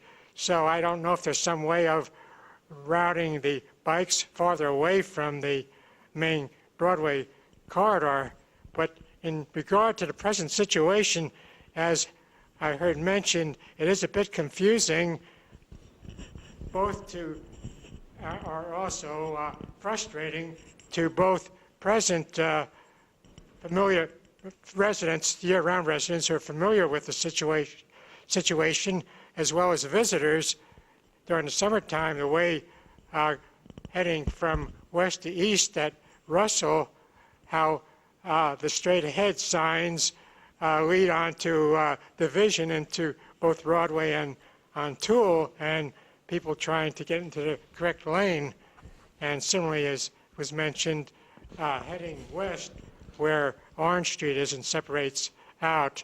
So I think those are the main points I had in mind. Yeah, I think we agree with you about the signage for sure, and as we outlined in both in my presentation and in Abe's presentation, the population in Missoula is growing, and that's sort of not. You don't have a lot of choice about that. The only way you're going to slow population growth down is make it a less desirable place to live, which might not be, what I'd do if I lived here. And so then you got that growth, and you figure those people have to live somewhere. And I guess what we think we've heard from the community, and something that would make sense to us, is if you make it possible for those people who choose to live in an environment that's more compact and gives them ways to do more of their tasks without using an automobile, that might address some of the smog issues and other things. So growth management is always a tough subject, but the truth is, I think in a free country, the only way to change the rate of growth in your community is to make it more or less attractive. And I've yet to see a town that says, we really want to make it worse to live here so it's cheaper, and no, people don't move here. Yes, ma'am.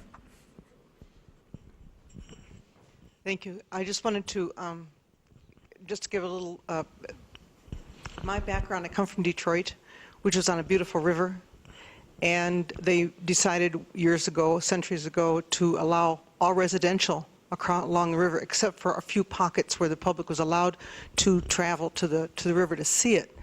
And that's one of the things I'm here for is, and you said, you thought, and I totally agree, that the big emphasis should be on the river. And I didn't mean just a little skinny area where there is no really good opportunity for any good structure.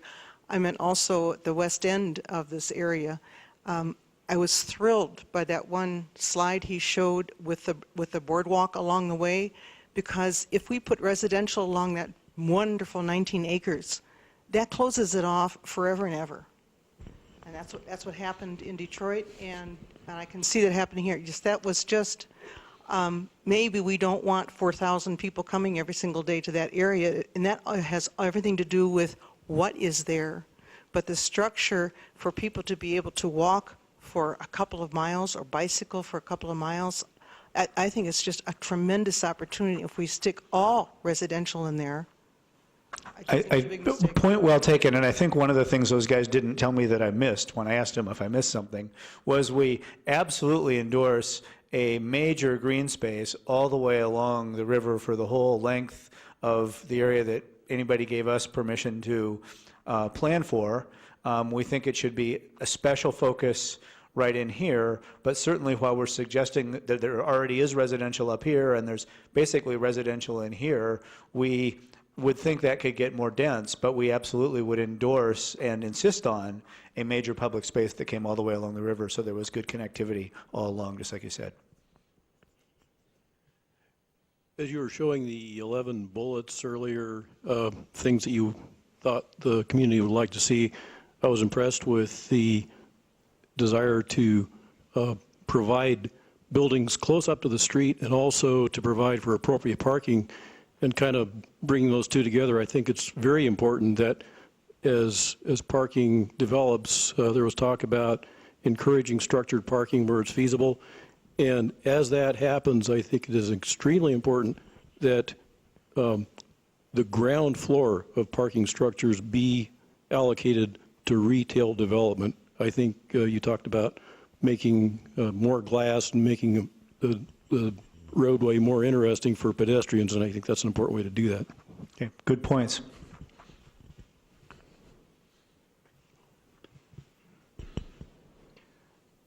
I just have a couple comments about some of the streetscape and the width specifically. It was talked about the 10-foot width lane roadways, and that is, to my knowledge, allowed right now by federal highways, but they suggest you only do that if you want a slower speed road.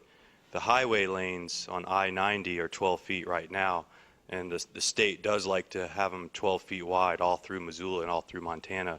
But to my knowledge, we can do 10-foot lanes right now. We have to work with the state. The federal's guidelines would allow that. I have a strong concern about a 7-foot parking next to a 4-foot bike lane. Doorings occur regularly in Missoula, and some of it's improper street design. I had the pleasure of being doored where you're biking along, you're squeezed by traffic, and a parked car door opens in front of you. The national guidelines do say a minimum width of 5 foot for a bike lane when you're next to parked cars. But I appreciate trying to conserve space, but I think there's some ways, some situations we don't want to conserve space if it's a safety issue. The Burton crossing, you had a stoplight shown there as a possibility. I spent an hour out there today at Burton with a woman in a wheelchair, and we crossed back and forth, and I think it's one of the safest, nicest crossings in Missoula now, where one lane stops, you have a refuge, one lane stops, and it's a very safe way to get across the road. It was mentioned roundabouts and pedestrian data. My knowledge and research, if a properly designed single lane roundabout is very safe for pedestrians. And that would also allow some opportunity for a right-in, right-out system where some of the side street delay right now that we're incurring, if people could take a right turn, go to a roundabout, make a U-turn, and come back. So I think my point of view is this 3 lanes working, but it has a lot of bumps. There's a lot of criticism. We don't necessarily need to throw that out. We could find ways to make it greatly enhanced and work better for motorists and for all modes and for businesses for sure. Okay. Thank you for your comments.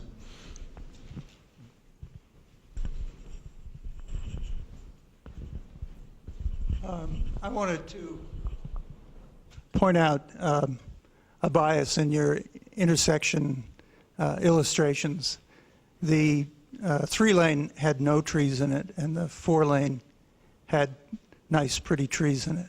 So I don't want people to be influenced by that as far as number of lanes. But I was pleased that it appeared in this brief analysis that 3 or 4 lanes can be part of our future. That traffic does not necessarily dictate one or the other. I was a little disappointed in that traffic analysis that we start out with goals about, very strong goals about pedestrian environment and pedestrian safety, and we got views of how to move vehicle traffic with no sign of transit in that mix. So I didn't see anything about, well, do we really need maybe 8-foot sidewalks instead of 6-foot sidewalks? Because we're going to have all these pedestrians walking around. There's just, it's a mindset here which I think you need to carry from the goals into the specifics so that we see these pedestrian improvements on the ground specifically. We see bulb outs at intersections, et cetera, that kind of thing. Head of the line privileges for buses, bulb outs for buses, that kind of thing. Because those buses can equal many cars going down that road, which means we may not need all the lanes that one of those options proposes. Thank you for bringing up great points. I going through this presentation, I realized that we didn't mention that, and it's probably because coming from Portland, we're so used to transit that we don't feel we need to always make that notation. But what we've on our plan, we actually have shown potential that all the bus stops along the corridor should be bus shelters. And one of the real motivations to try to attract people to this area is that it's well served by transit. And I think we probably didn't make that clear enough last night, but that is something we're very cognizant of. I recognize your point about the 3-lane intersection. We were just showing what the current conditions are now with no trees. Didn't have time to get the future with the other configuration, but you could probably appreciate that you could put trees in the median and also trees on the side. And we showed that with the right-of-way, you could have 14 feet for a buffer, and about a 10-foot walking space before the building. So we definitely were thinking about expanding the sidewalks as well. So thank you for bringing those up. We probably didn't point those out clearly enough.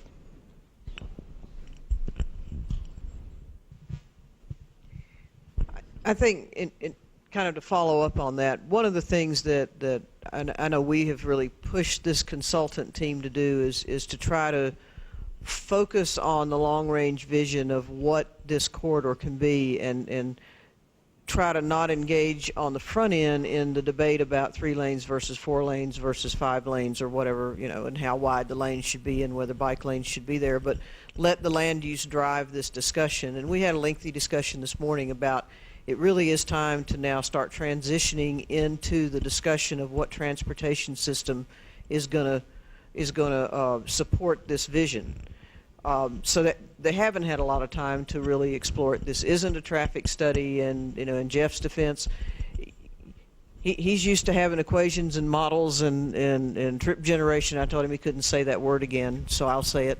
Models, but we've got to get to somehow what that street's going to be eventually. And one of the things I'd like to see explored a little bit here, if we can, is, what I think I heard was what triggers going from a 3-lane to a 4-lane is 25,000 vehicles per day, or some traffic thing. And I think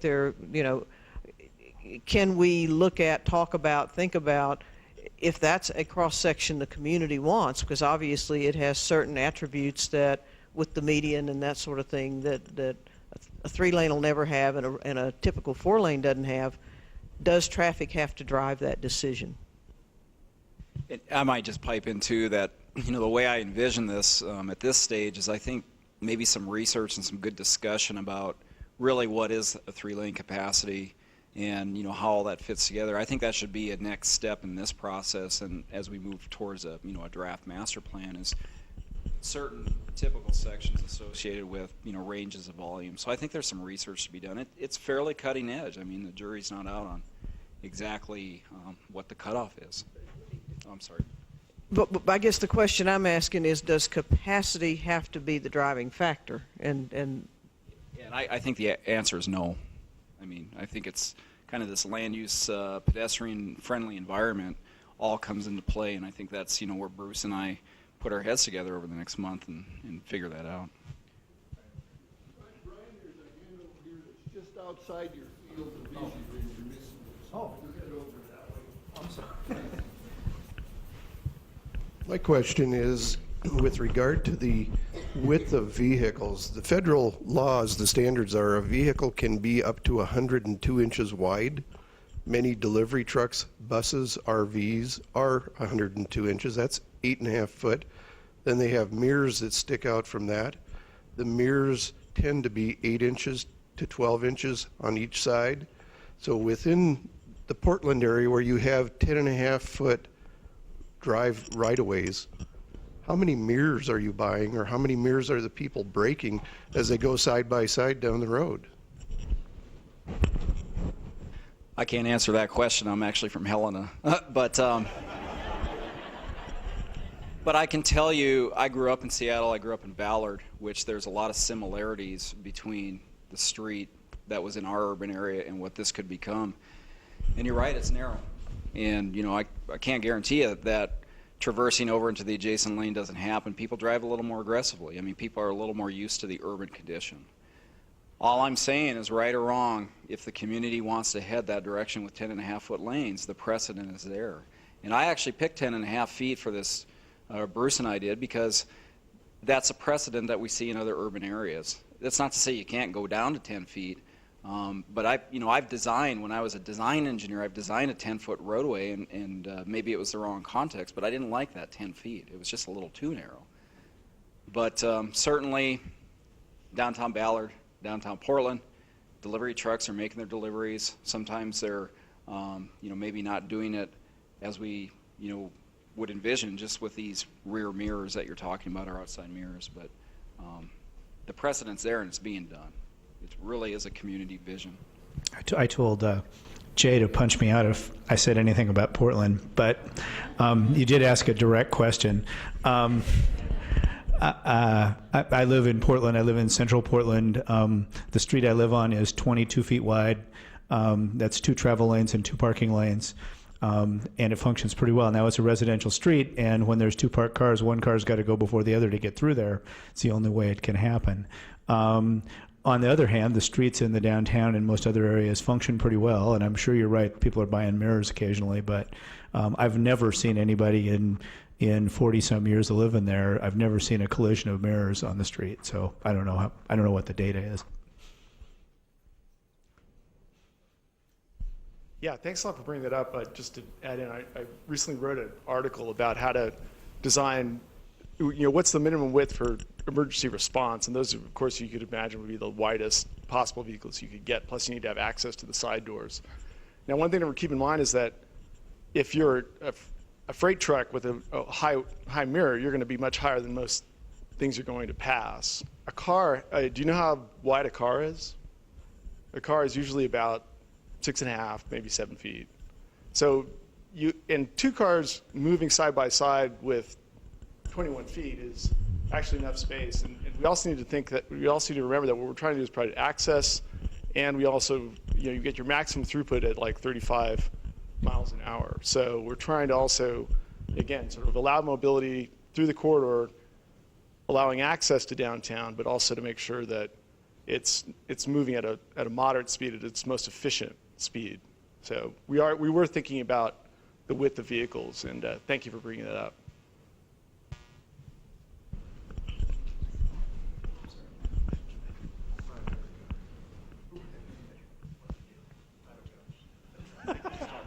Okay, you're next. When you were talking about the different 4-lane, 3 lanes, the 4-lane had a center median. Is there any reason that a 3-lane can not have a center median also? From my perspective, that plays into the adjacent land use and the function of the adjacent land use.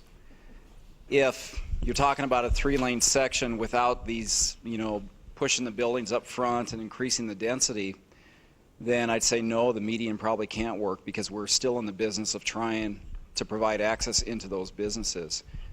The long-range vision, though, of maybe an extension of downtown, increasing density, pushing buildings closer to the roadway, that vision does not have accesses all up and down that corridor. In a case like that, with a 3-lane configuration, there probably is an opportunity for a raised median along that corridor for pedestrian issues. Pardon me? Could be. Yeah, you're exactly right. But again, it's a case of we're talking about mixing existing with future. Under the existing scenario, I could not recommend or suggest a raised median. Under a future scenario, if we can replicate what we're talking about, there's no need for that turning movement mid-block because those buildings are pushed up. For God's sake, let's not I'm not a chief, but I have a gun. One of the things that's been driving this thing from the very start that we've been involved was the concern for the width of Broadway and the amount of time it takes our special needs folks and other people to get across the street. And the width of that street was a concern for the safety issues, as well as the wide openness and the huge lanes that we're talking about in a 3-lane that give the 12-foot, the 14-foot, the 8-foot, the 5-foot, gives the driver the feel of an open area and an open road, which increases that speed, which increases severity of accidents, severity of injury. So these configurations are showing how does that address those safety issues that we've talked about that have been a real driving factor in trying to improve pedestrian safety, pedestrian access to getting back and forth across the roads, as well as accommodating that volume and flow of traffic at a speed that would be safe enough that we wouldn't have these severity issues.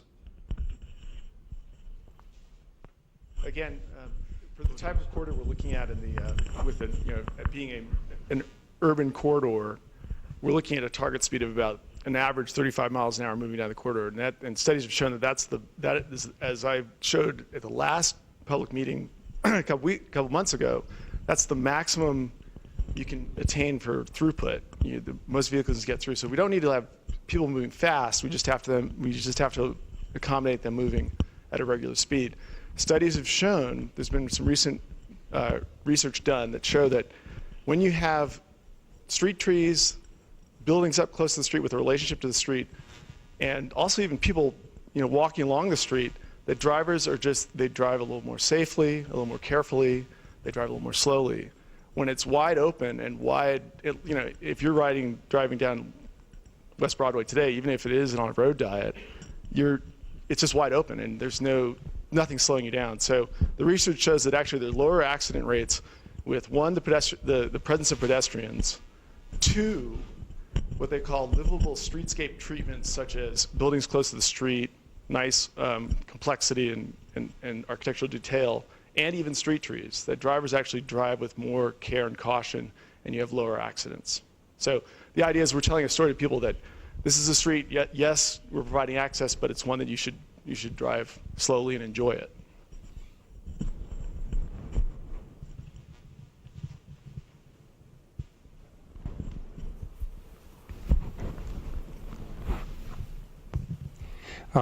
Question for our transportation planner here. First of all, as far as this exercise goes, I would have been totally happy not to even get into the area of the, the options for the Broadway corridor, because I personally believe that how we, as a community, decide we want to use this land here, that we'll have to follow that with logical solutions for the corridor. But since you guys brought it up, I was confused on the 4-lane with the median option, in that it was said that at the intersection that raised median goes away for a turn lane. Just a minute before that, it was said that the raised median is what is used as a refuge island for pedestrians crossing the street. Well, it's at the medians, it's at the intersection that the pedestrians are crossing the street. And if you take away the raised median at that point, we haven't improved anything for the pedestrians. Did I miss something? No, you.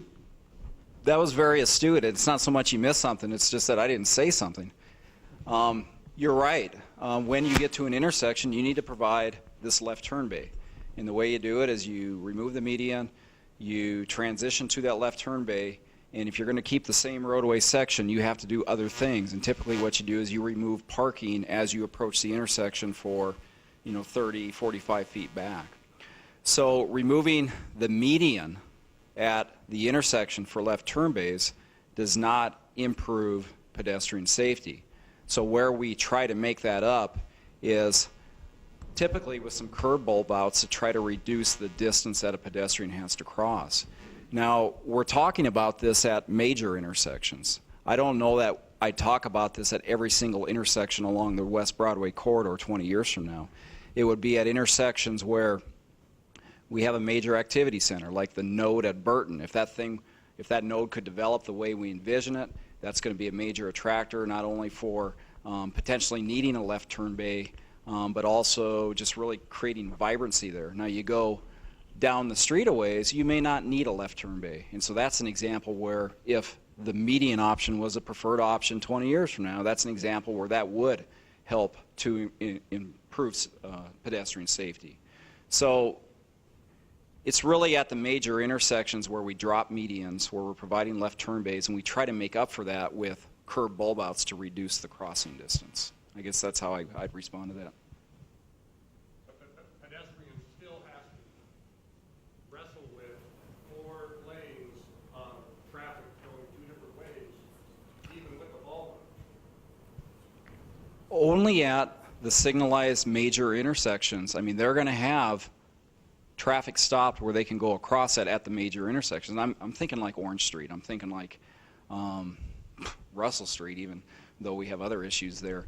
At the intermediate intersections, that say aren't controlled by a signal, they're going to have to cross 2 lanes of traffic, wait, and then cross another 2. So essentially you're saying that the places where you'd use you'd reduce the median to allow for a left turn lane, that would be an intersection that has a signal at it probably. Most likely, yeah, where there's a traffic volume to justify that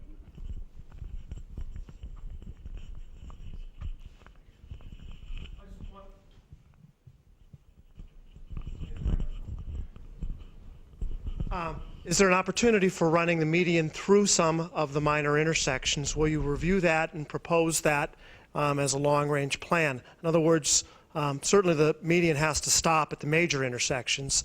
Is there an opportunity at the minor cross streets for continuing medians, and would you review that type of a master plan along the corridor? There may be an opportunity, depending on how we provide access to some of these higher density front-facing buildings. We need to provide access to those buildings, and the question becomes, are you providing access through an alley system?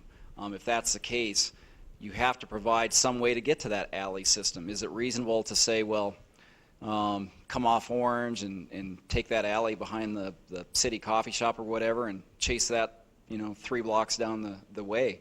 The answer would probably be no. So that, just off the cuff, that would be the primary consideration, is just, now we've created this density, now we move buildings closer. Those buildings are going to have needs. People are going to be moving in and out of there. People are going to have deliveries. So whether or not you can punch a median straight through a minor street, I think has to be carefully thought out on how we're going to access those uses. Okay. I want to say something that Jeff did say in his presentation, but I'm not sure if everybody picked it up, and I just want to be really blunt so we know what we're talking about. We're suggesting that you can move traffic more efficiently through the corridor, and Bruce said it at 35 miles an hour is sort of the most efficient speed to get a lot of cars through the corridor fast, and there's all kinds of tools for keeping traffic moving at that speed. And we're talking about a median and making access more efficient. One of the things that is a basic assumption of that we may not have said as clearly as we could is it means that there are going to be a whole lot less unrestricted left turns into every single business driveway up and down the corridor, and that you're going to have to, if you're going up the corridor one way and you want to get a business on the left, you're going to have to go up to the corner and get there by going around and turning into a driveway on the side street or going around the block. And that's a price of moving traffic faster. If basically everybody can turn left into a driveway, and some businesses have 2 or 3 driveways, that congests traffic. And there's a trade-off. The community can choose what it wants, but implicit in everything we've said is there are going to be less unrestricted left turns than there are now. Go ahead. You pick.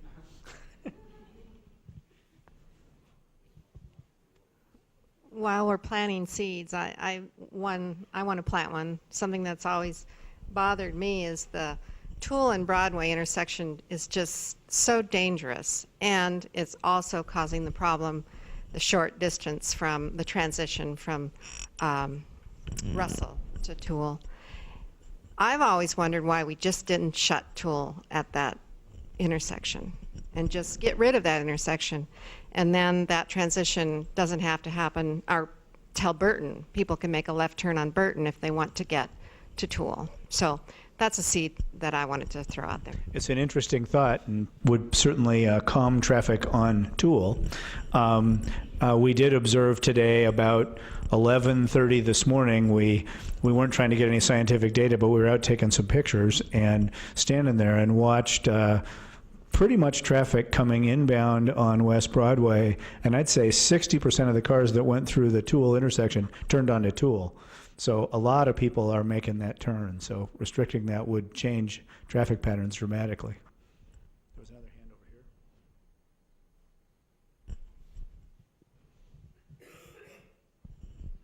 here. I just want to say that we've talked a lot about the increase in traffic that we're going to be expecting there and vehicular traffic and whatnot. And I just want to emphasize also that what we're creating here is also an increase in pedestrian traffic too, and I think that is something that we all have keyed on. If we look at the map and the schematic of what you have proposed or what you're proposing, and I agree with Jermaine, that whole riverfront system with the what you call the boardwalk kind of a thing, and all that that's going to be developed hopefully along the river there is going to attract people. It's going to attract a lot of people from the neighborhood that I live in, that we live in, on the west side and north side. And a lot of that traffic is going to be bicycle and pedestrian and younger children. So when we're all talking about this corridor here, we're also talking about inducing more pedestrian traffic, especially younger kids wanting to get to all those amenities that we're creating, the parks and the riverfront and the put-ins and whatnot along the river. So I'm glad that that was brought up about the safety factor too.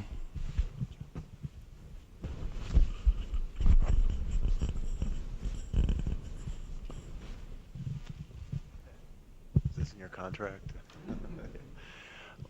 It's interesting because we're entirely in this chicken and egg mode on the development versus the traffic corridor, but when I've gone to some national home builder conferences, and you go to the sessions on mixed-use development, nearly all the renderings and plans show 3-lane roads, because you said you wanted to try and reduce risk for developers, especially for multi-story development.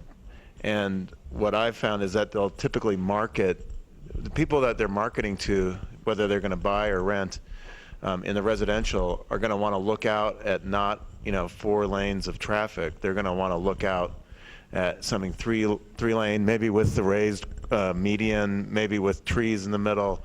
But that's what they're going to look for. And then you combine it with what John was saying about the attraction factor.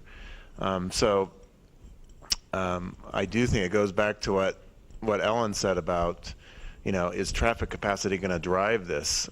Sometimes we do hear from local officials that we have to be cognizant of our federal and state funding sources, and that they're going to look at that as a key factor.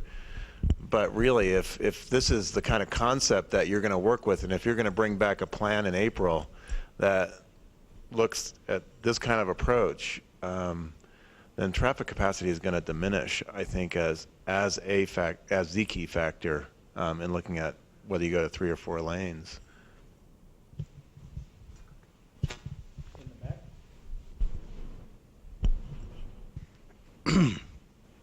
First of all, I'd like to thank our traffic engineer here from Helena.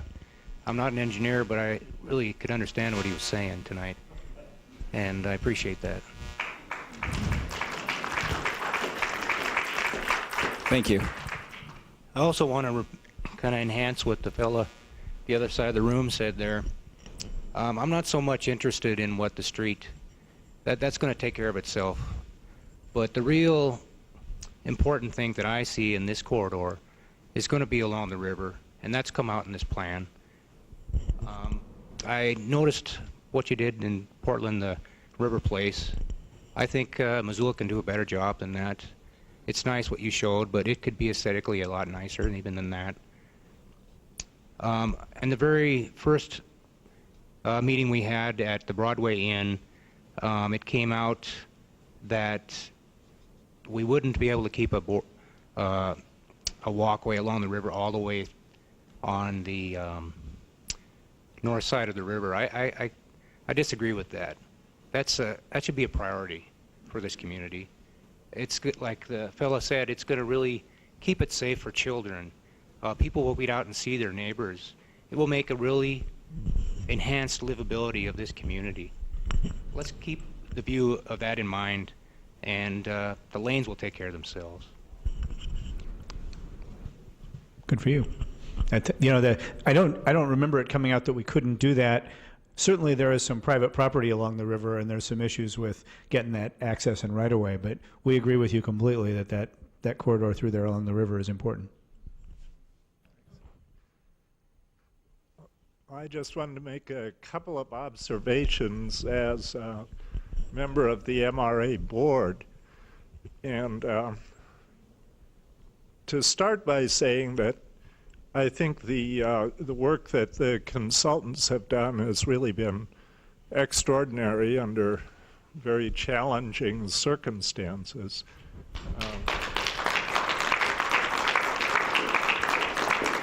Thank you. But I was just thinking of the way that we evaluate projects and proposals on the board, and when you got to that slide where you had the 11 or 12 principles, I can easily see those or some version of those being adopted as the guiding principles by the board for deciding how we invest what will always be scarce resources. So I thought that showed what good work had been done. And so I just want to congratulate you, to thank the technical team that has worked so hard on this, and the steering committee as well.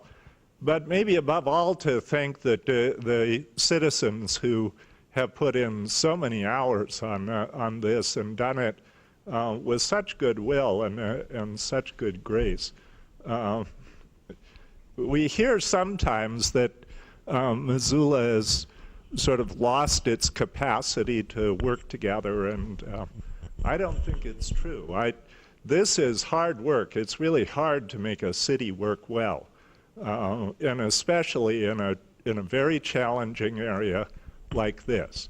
And I have been so impressed with the work that I've seen citizens do here. So as a member of the board, I want to thank you.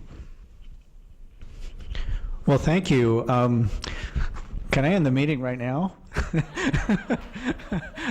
I sort of feel like we've said what we needed to say, and that was really an eloquent summary. And I would add my thanks to all of you for giving us passionate and polite input through all of this. It's been a great process, I feel like, and I hope those of you that were here at the first couple of meetings and then last night and again tonight, hope you can see your words coming out in these plans. We've really tried very hard to listen and take direction from the community. Where we are in the process now is, now we got to go back and digest all of this and start working up some further detail on some of this, because as you know, we worked sort of rapidly through this in conversation with you, and now we need to go back and measure some of those lanes and do some of the math about how many residential units we're talking about and what the pace of this can be, and be a little more specific with the plan, which takes more time with calculators and rulers than we can do kind of here on the fly. And then when is it? Is it April we're supposed to be back, or is it March? I can't. March. Somebody else said April. So in March or April, we'll be back with a draft of the plan, which will be a more specific illustration of what you have here and more specific guidelines for your further input. It'll be just that, a draft, before we turn in a final draft to the city and the redevelopment agency. I guess with that, I'm going to declare victory on this meeting. Thank all of you for being here, and thanks for your terrific input through this process.